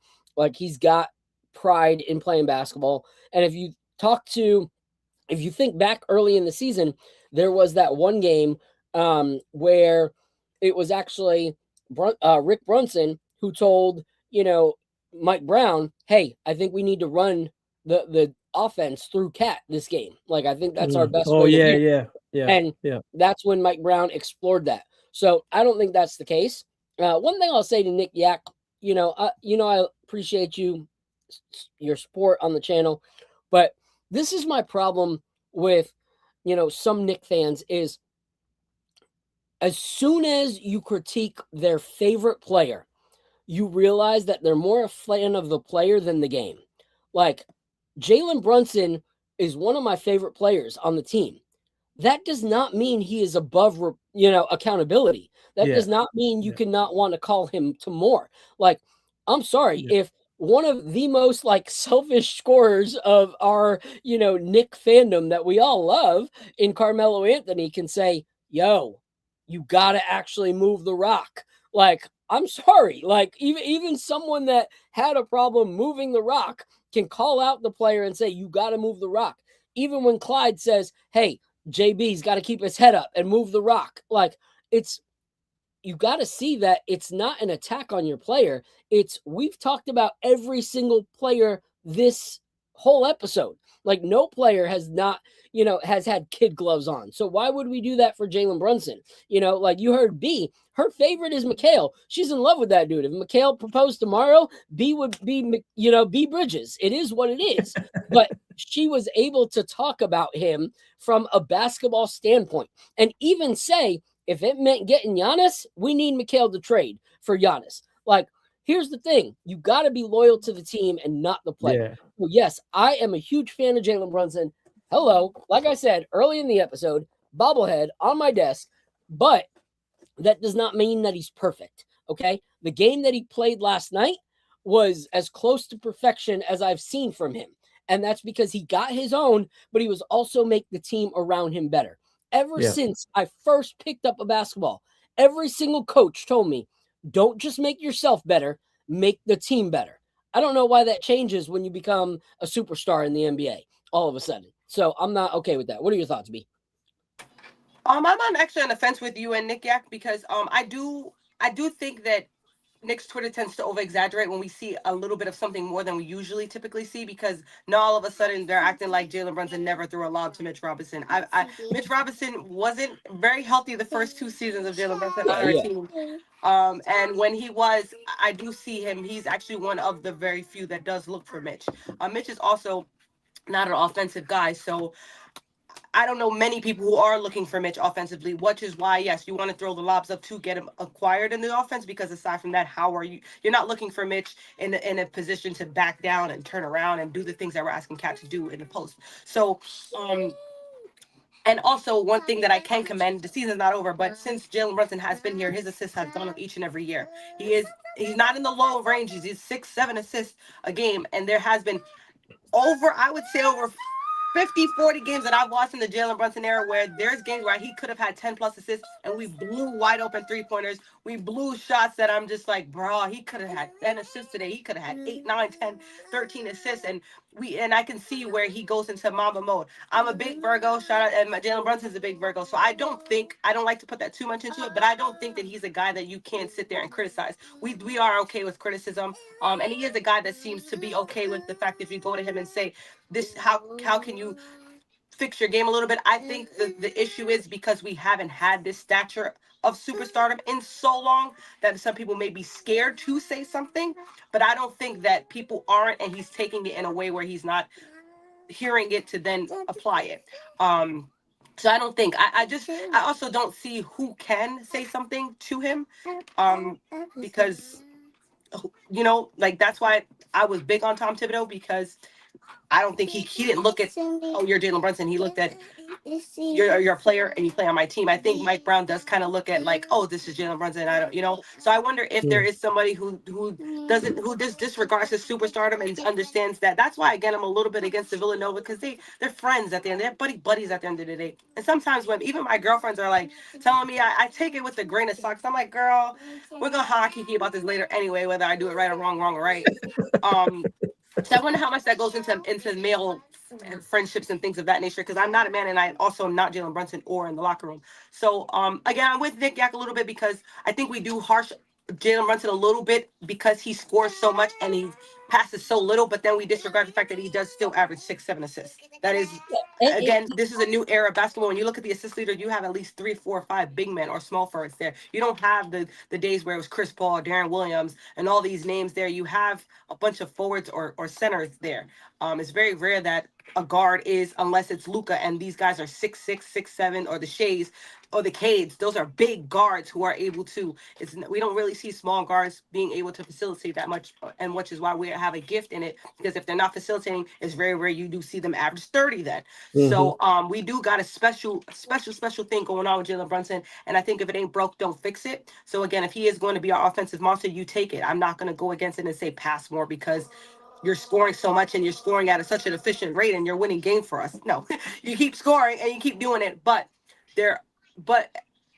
in order to get to a certain goal, there are some things. That's why I'm with you now, Phil. There are certain things that do have to happen. And I think in order to happen, if you look, I know we like to look in the new era, but if you look across, a lot of the guards who were there were facilitating guards, from Rondo, even Jamal Murray. Sometimes if he's not going to, you had a guard there who was able to get the offense moving. So do want Jalen Brunson, because if you're going to be a defensive liability, you do want to see something to do outside of the offense, and if it is facilitate. So I'm on the fence about it. I'm not against Jalen Brunson being an offensive ball hog because it works for us.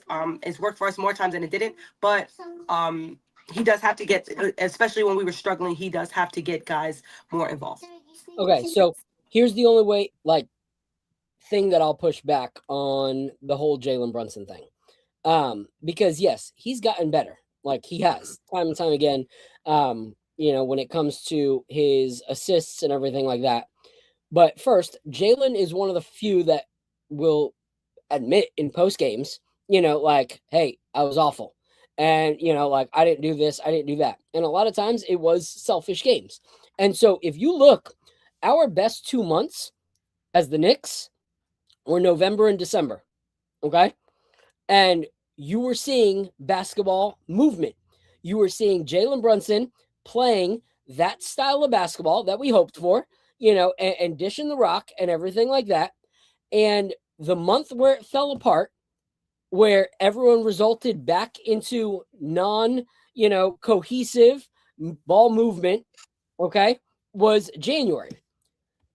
The only month that Jalen Brunson's numbers have been drastically down this season are when he stopped playing that way that we were talking about, because they started this way of basketball towards the end of October.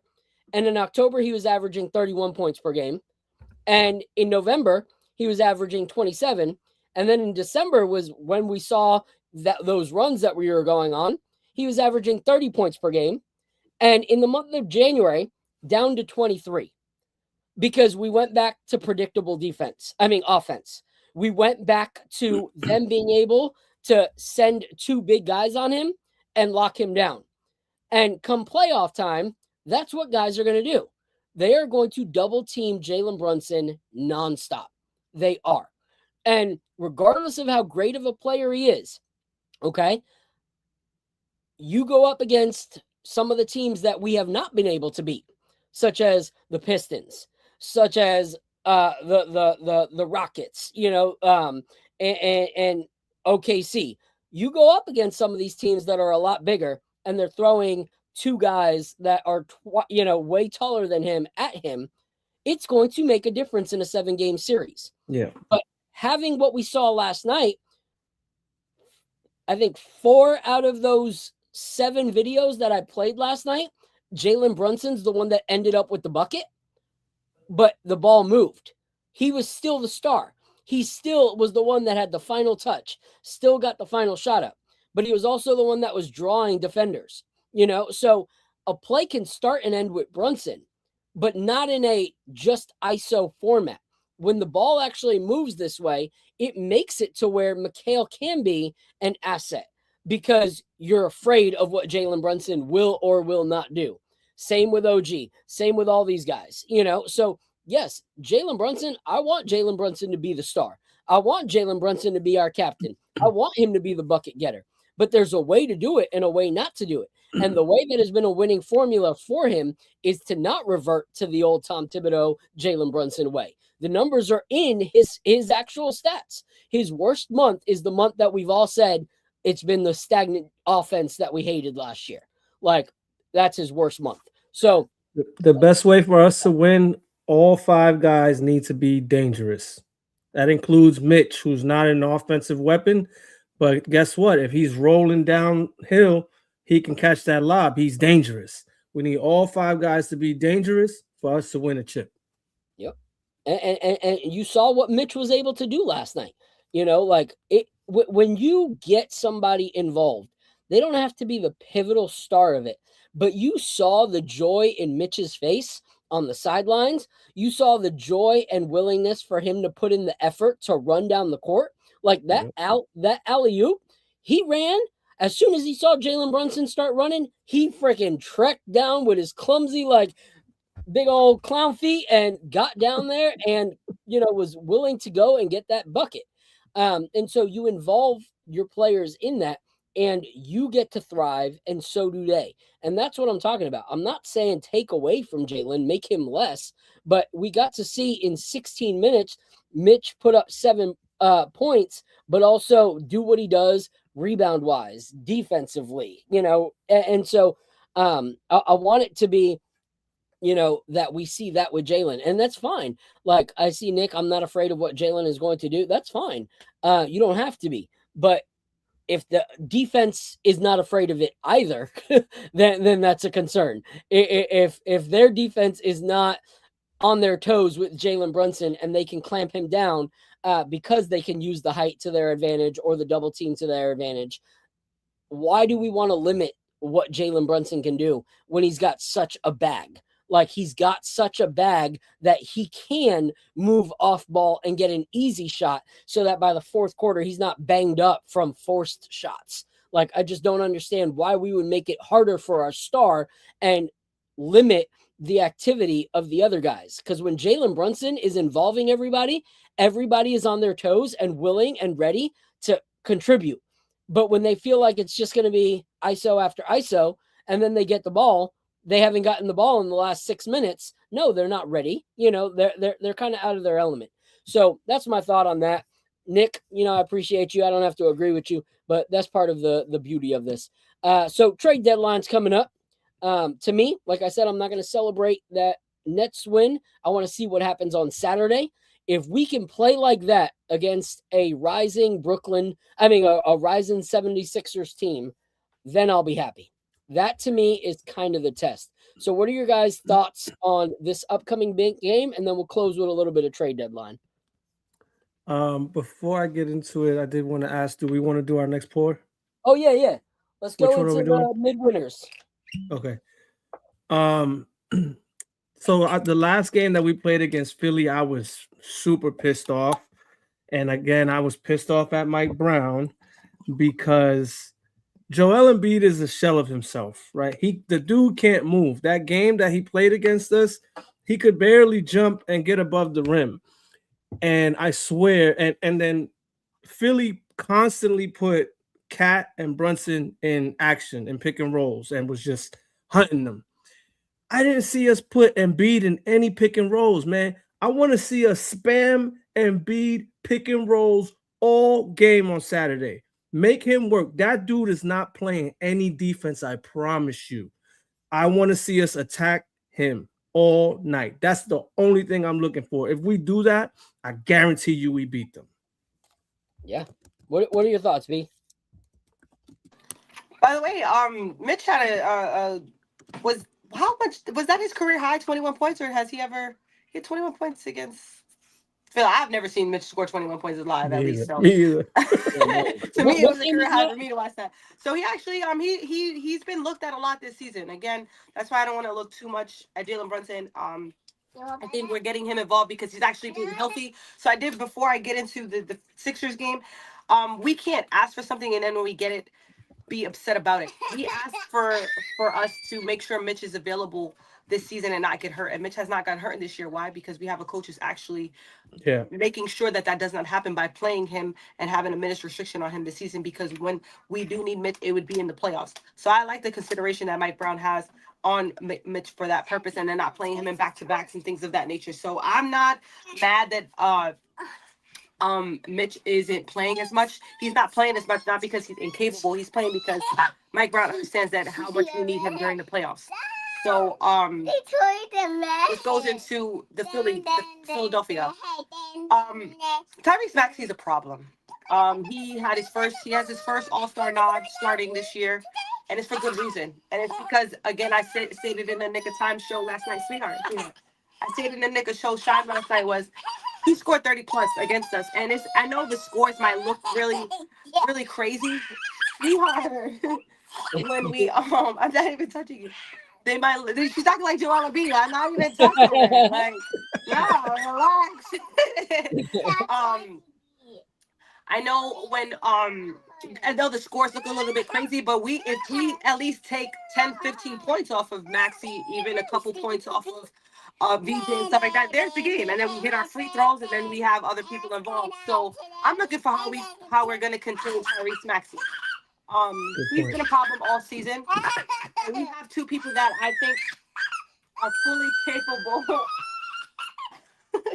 of stopping him. I'm looking to see who comes out, because I think I can't remember off the top of my head. From what I've been seeing, though, we keep putting Josh Hart on the best player on the opposite team, and I don't think that's how you answer Tyrese Maxey. I'm not sure if Hart played. I don't remember off the top of my head if Matt Hart was playing, or if he was even available. But if he was playing Maxey, but I'm looking for him to see OG or Mikal start off the game and contain Maxey.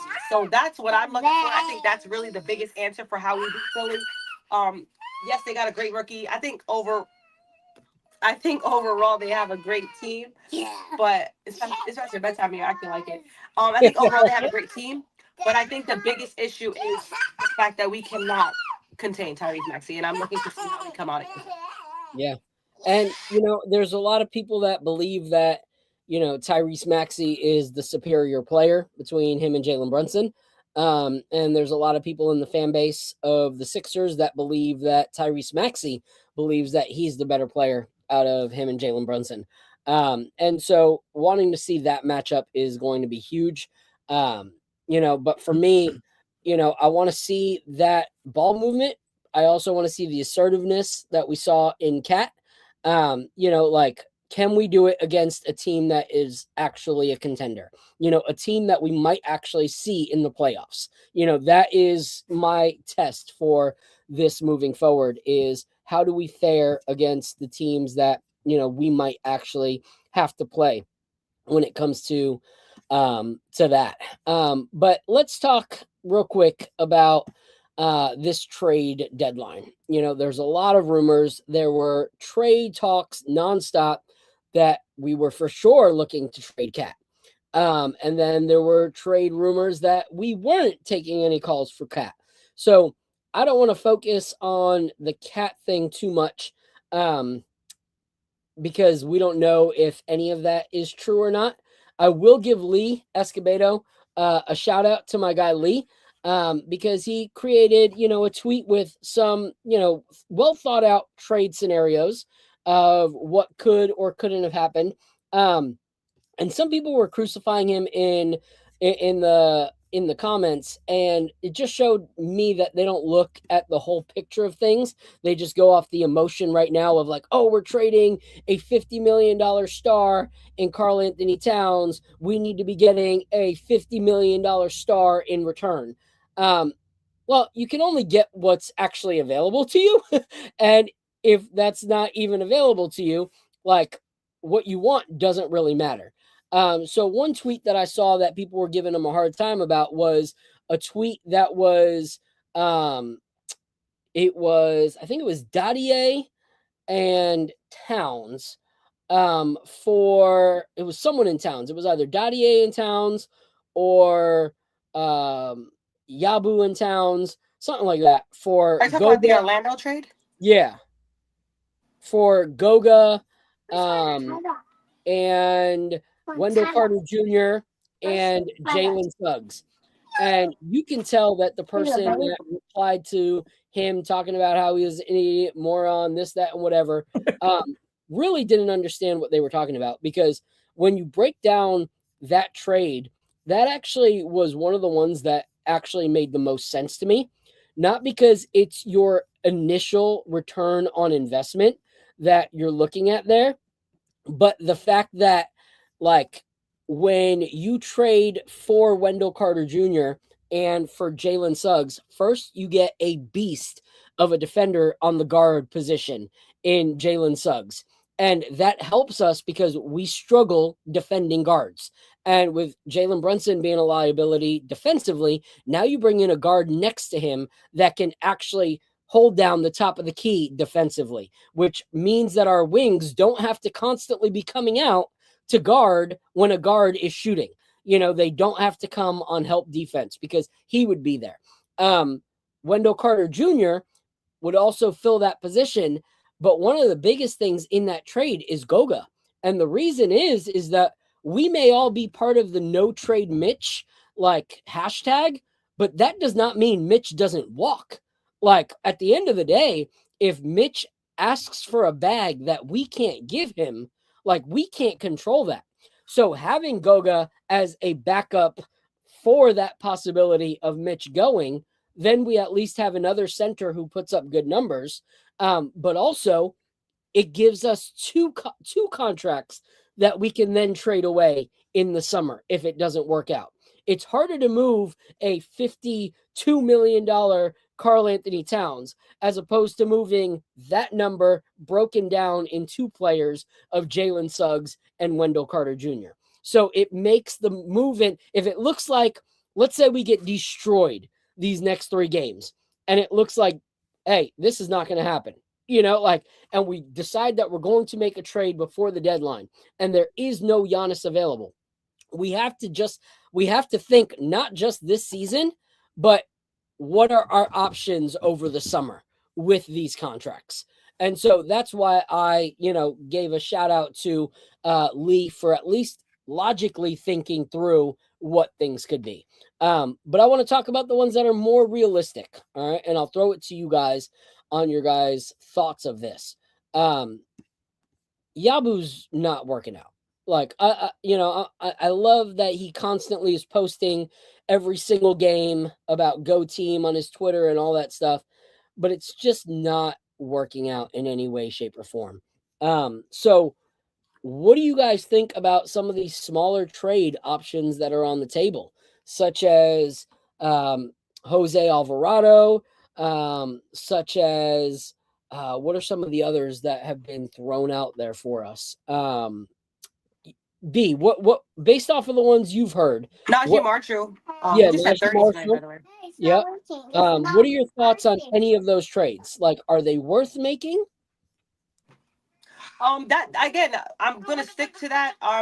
Right now, who knows what Giannis wants to do? Giannis doesn't give a fair answer, and the Milwaukee Bucks aren't gonna trade their best player in forever for anything. So I think that despite how things may look, that might be a situation that we might wait for the offseason. And if we do see it mid-season, it might not be in our favor. So we might be out of luck. So I'm not going to put too much on Giannis, but if Giannis is obtainable and it's something that we can get, that's why, again, I'm not worried about the big trades, and I am looking at these little trades because I think that's what our biggest issue is right now. I hope that we see the Shaman and Miles duo tomorrow because that's one of the things that it is working off our bench. Clarkson is a hit or miss. I don't think he gets moved. Some people were questioning that for the sole fact that he hasn't been playing, but that's why, again, I tell people don't give up on Mike Brown just yet. Clarkson isn't playing right now because Clarkson's been terrible. And what you do when someone that you don't really have to play when they're only making a couple $1 million, you can sit them for a little bit and have them understand until you get it together or until I need you again, you're going to have to pause it because I do need Shaman and Miles right now, especially with them being healthy and playing well. And on top of that, doing something that we lack right now, defense. So the thing about that, like you stated earlier here, Miles and Shaman, they're small though. So I'm looking for us to get another wing or another big body. So I did see even Sharp at some point. I saw Messi, or I'm sorry if I mispronounced the name, the other big center in Pelicans that I'm okay with. Jose is a no-brainer for the sole fact of not only his New York background, but the defensive purposes. But that then, again, brings another small guard. But I don't think that the height to me doesn't really matter because I think it can work the way it works with Brunson and Miles on the court. I think Brunson and Jose can work. So I'm okay with that. Anybody who fits next to Brunson, I'm okay with it. But I am looking for us to make that move because outside of Mitch, Shaman, and Miles coming off the bench, which actually is a pretty good, nice 8-man rotation, we're then want to look a little bit deeper due to injuries and then a long playoff run. You want to have extra bodies, and those extra bodies in Yabu, Dadik, they don't come into play or they don't look like people that we would look for in the playoffs. So I'm looking for us to flip those guys and get some win in, and I would more likely lean towards the center forward position. Yeah. And, you know, and by the way, I'm sorry, Phil, and if Tyler gotta go, he gotta go. No, Kolek's not going anywhere. All right? Kolek's not going anywhere. Here's the thing. You can even see in the time where all the rooks were put in last night, like Dadier looked like a lost puppy. You know, like they were even trying in the last like 2.5 minutes to constantly give him the ball so that he could be the like all Knicks scored that night, you know, but he couldn't. Like he could not find a way against their bench to score, you know. So but Tyler, on the other hand, was, you know, and so I believe that, like, you know, come crunch time, come playoffs, come if we have an injury, we need a facilitator that has learned under Brunson. If Brunson hurts a finger and has to be out a game or two is life and death in the playoffs, you know, like you're down, you know, one game and they need one to win and you need two to win and your star guard goes down. You need someone that can at least pick up some minutes, that has studied and played under your point guard and has emulated him a little bit. So that's why I don't think Tyler goes. But with Shamit coming back, and especially the way he's playing, like he's not skipping a beat at all, which I absolutely love. It makes less of an urgency for a trade, but also gives us a little bit of like leeway of what kind of trade we go for. But I don't think like keeping Yabu and keeping $5 million on the bench or coming in for the minutes that he does, he hasn't played a productive minute in months, you know, like he's had 1 or 2 games where he hit a 3 or 2, but like it just hasn't done anything. And so honestly, any of these trades when it comes to Dadier and Yabu, I'm entertaining like any of them, you know, like even if that player comes in and gives us 5 productive minutes, you know, that's 5 more productive minutes than either one of those guys have been able to contribute to us. What are your thoughts, Al? I really like the Najee Marshall move. I think he brings an element that this team is lacking, like the ability to really get downhill and attack the rim. We don't really have that type of creator other than Brunson. He gets in the paint, but we don't have that. Like, think about like, and I'm not saying that he's anywhere near Dwayne Wade, but like Dwayne Wade is just always going downhill to the rim. Yeah. Josh Hart does it, and he only does it like on fast breaks. Yeah. But like someone that could catch the ball like on the wing and create, get in the paint. Najee Marshall does a good job of that. So I'm really intrigued with him and the void that he fills for this team. I also like Sadiq Bey. Sadiq Bey also fits the Villanova gang thing. So he kind of should come in with some chemistry. I don't really care too much about the Villanova thing, but he could come in with chemistry already built in just because of that background. And I think he's having a good year. He's also 6'7", brings that size that we need. I think our bench should be, in an ideal world, it would be Deuce, Shamit, and then, you know, a Sadiq Bey and a Najee Marshall to round out the 3 spot. But Deuce has proven time and again that he's not a point guard, right? Yeah. And so that's why we're constantly looking for a backup point guard. Clarkson isn't a backup point guard either, right? So then we have Kolek. And I'm sorry, Kolek has looked good. He has his bright spot. He seems to be developing. But in games where he has tough defenders, like in that Golden State game, he looks really bad at times. So he still has a ways to go. And that's why I in the Golden State game, I really understood. Oh, that's why. Because the whole time I was thinking, why do we even want Alvarado? He's small. I don't get it. And then the Golden State game happened, and I saw kind of how much Kolek was struggling, and I was like, okay, I see why. What's the need here? But if Deuce is not going to be that point guard off the bench, I always come back to we're going to have to trade Deuce. We're going to have to put him in a package. He's extension eligible after this year. I know I love Deuce. Deuce is great. I just wish he was 6'6", and he has trade value right now. So he could be thrown into a deal as a sweetener to make a deal happen. So don't be surprised. I actually think Deuce is most likely to get traded. We'll see. Okay. All right. So one thing I'll say is, one person that we're not going to get that would be great, but I also just saw that he looks like he injured himself, is Kuminga, which is crazy. Kuminga, not for what his pay is. Like, his pay is a little crazy, but it looks like he just got injured on top of that, which is crazy because he hasn't been playing. But to me, Shamet came back at the perfect time. Knowing that Deuce can't facilitate, I feel like Shamet has a high enough basketball IQ that he can run the offense in those minutes. He's also got veteran presence, and it seems like the team really is willing to let him lead a little in those minutes that he's out there, and he was a point guard in college. Yeah, he was a point guard in college. So he's got those skill sets. Who's this? Who are you guys talking about? Shamet. He wasn't. Oh, okay. Yeah. He went to Wichita, right? Wichita State. Yeah, something like that. Yeah. So he's got those capabilities, and you saw it last night. You saw that he was willing to bring it down and then pass it off and then run around like crazy until he, was open again and then caught the shot. I think that could work. I think that we do need to find someone that is a little more aggressive and willing to drive a little bit, on that second unit. And that's why out of all the names that are out there, my number one is Saddiq Bey. Like, it's been, if you go back to even last season, start of the season, I was like, how do we get Saddiq Bey on this roster? He's got Villanova blood, like he also went to Villanova. And he's got that same kind of like attitude that Josh Hart has, where he's a, hustle player.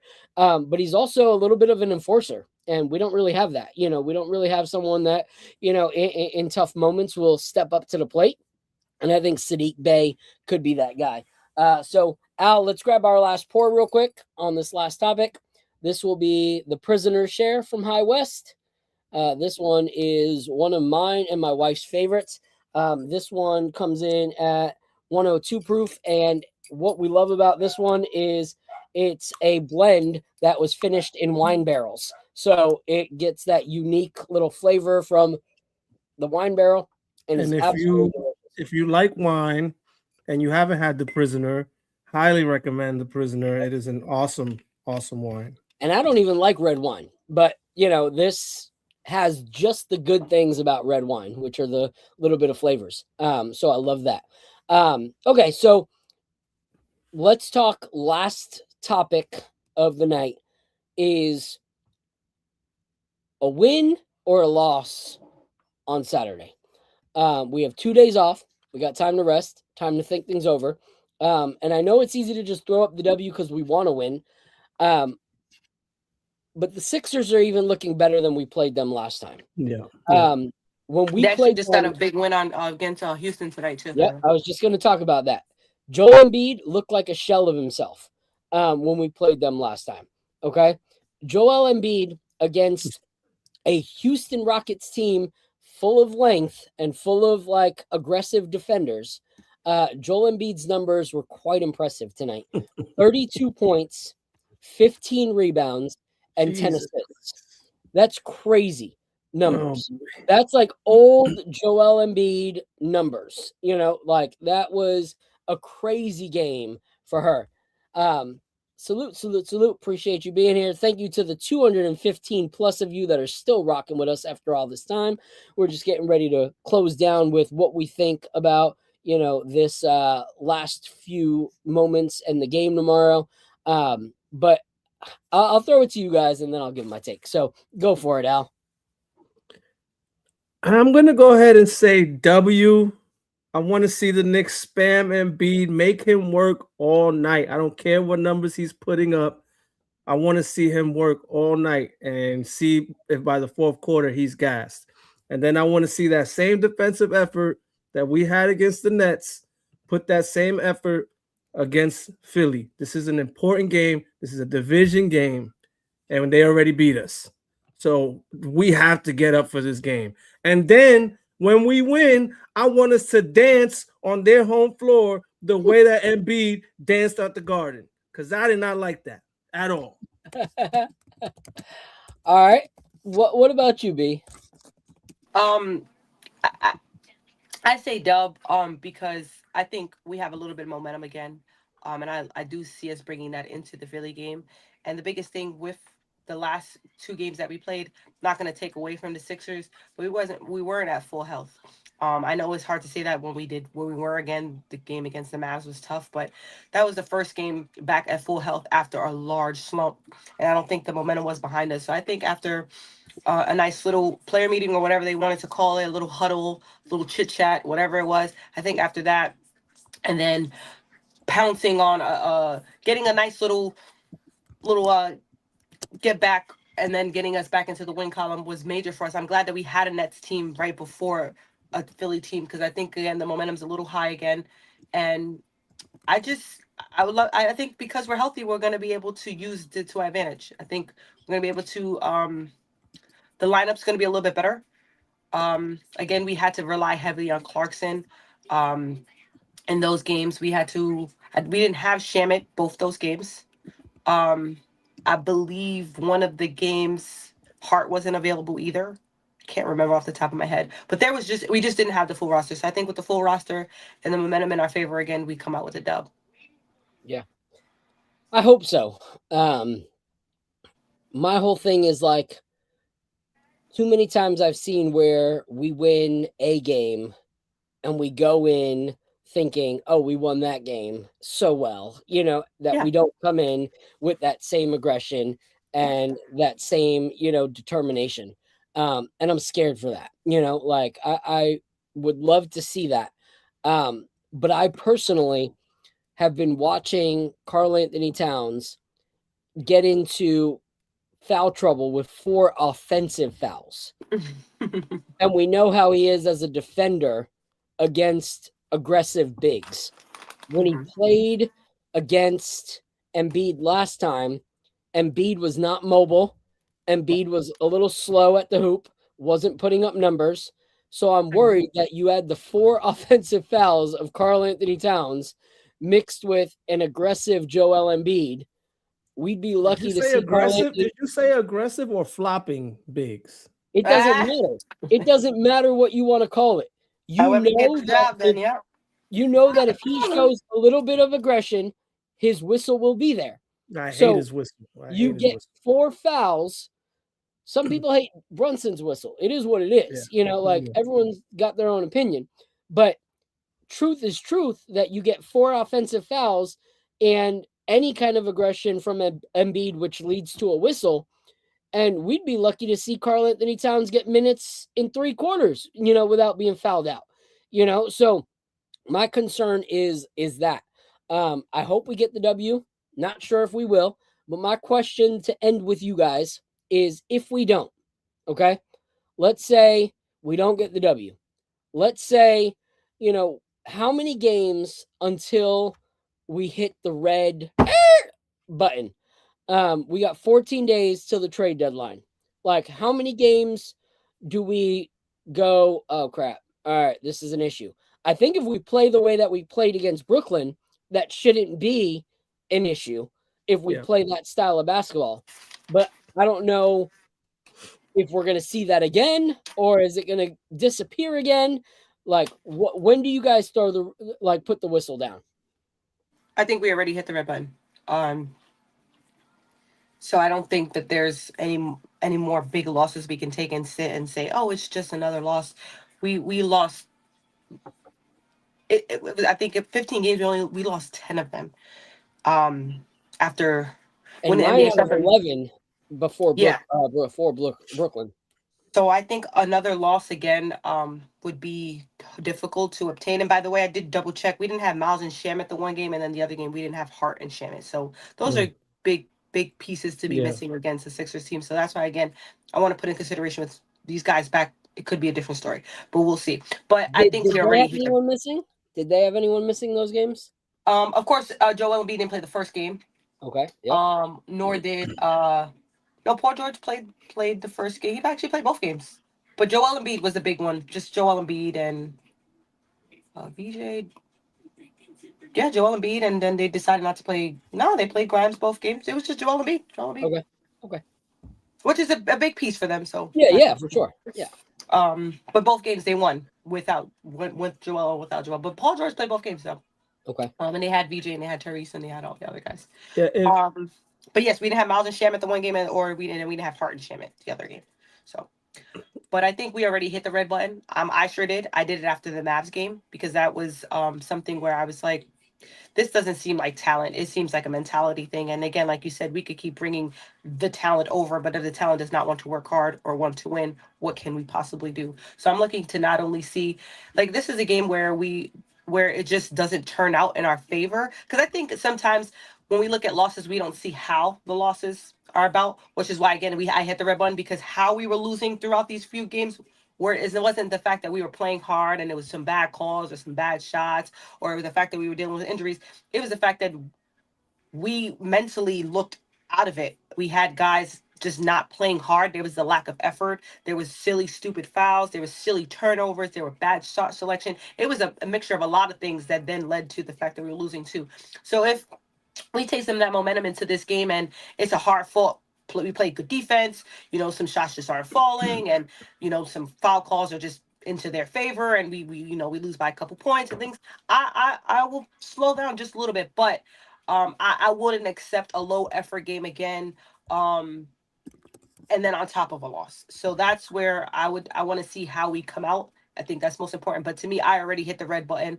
I think unfortunately we'll end that we are stuck with Towns and Mike Brown to the end of the season.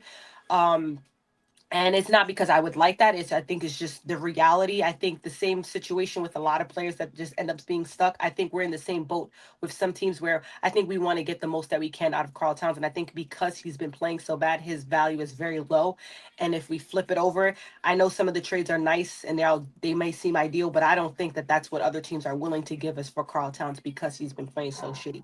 So, I think the Knicks we've been in the smart boat for a little bit business-wise. It might not seem to some players, but I have seen us split players for guys way out of their prime. So Cat is still young, and he's in the middle, not too young, but he's still 30, where we can get someone in return for him. And I think that we wait until it seems more appealing to our eyes. And right now it's not appealing because he's been so terrible. So I'm looking for Cat to up his stock again. Correct me if I'm wrong, though. I think even if we wanted to move Bridges, we couldn't because he signed his contract so late in the summer. So he's another one that I believe we may be stuck with. But Fritz will have to help me out that again. So I think we're stuck with Fritz. And I don't. You have Fritz. Yes, and I don't think that we should move OG. I think OG is a guy that if he gets his role, he'll play it very well again. But to me, the red button's already been pressed, and that's why I don't want to lose again because it's hard for us to keep making excuses for this team. Yeah. And that's the concerning part is like, I know that if we would have lost against the Nets, a trade would have immediately happened. Well, listen here. I would have bought a Brooklyn Nets jersey. I would have just bought a trade would have immediately happened. A firing or something like there, we would have woken up to some kind of news. Yeah. But I do believe that like, I don't believe a panic, like evacuate situation happens if we compete over these next few games. Right. But if we look like we looked for most of January, I think that something will happen more quickly than we would have hoped, and bigger pieces than we thought would be happening. But I agree with you. Like for me, I don't move OG. It shows that if the system works, he can play both sides of the ball. And can be helpful. But I just hope that we don't do something out of panic. but I also hope that we don't not do anything out of too much reserve. Like if we see that, hey, this is not working, we need to move now or this season's done. I would hate to lose Jalen Brunson, 1 year, like kind of toss this year aside because we didn't do anything. I would hate to waste a very pivotal year in Jalen Brunson's like Nick tandem with us. Like that's just too valuable for us. What are your thoughts, Al? I was looking up the Mikal Bridges thing. Yeah, I don't think he could get traded until after the deadline, which puts him in an off-season type Are you sure? of move. Prezi just Because put Prez said the something that said 31st. January Like, 31st. I heard that too, Aldo. That's why I'm like, I thought because he signed it like it was like literally a week. If he would have signed it a week before, yeah. but he signed I it a week thought I after. saw that too. Yeah. But the other thing they were saying is since his contract kicks in next year, his salary increasing is going to help match for Giannis's salary in the trade. So that's another reason why the Knicks kind of might want to wait it out. See, I'm looking at something now that says he can be traded right before the deadline, that he can be traded on the 1st. Okay. According to SI, which I believe is Sports Illustrated. Yeah.